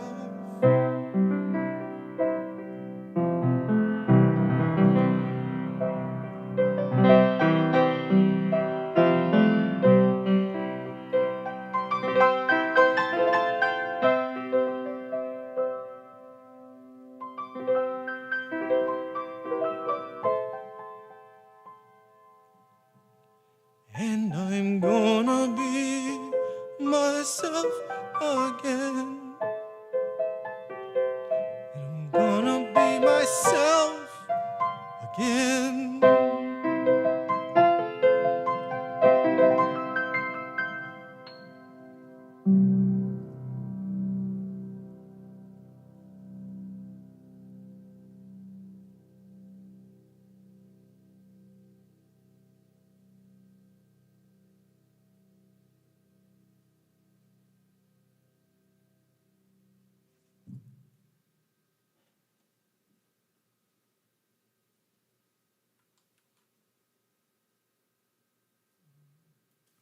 that's a wrap. Chase the Growlies. She sounds really good. And already, right off the bat, the B's need to be negotiated next time I chase Growlies. Whenever that is. I can already feel, let me see here. Yeah. It's 83 degrees and the humidity just dropped down into the 30s at 38%. So I chased Growlies. I don't want to do too much. I'm just going to let things ride. And then when the temperatures go up again and then come back down, and when they level off into 70s and between 40 and 60% humidity for an extended amount of time, then I'll look at Growlies and chase the 88s and make them all resonate again. And you just keep doing that until she settles and acclimates to A432 hertz. So get the daily piano on my Patreon. You know where to go. Thank you, everybody, for tuning in and entertaining me and paying attention to me. Yeah, let me bring this back up here and leave you with some daily piano music to end this live session. Do do do do do do. Hey.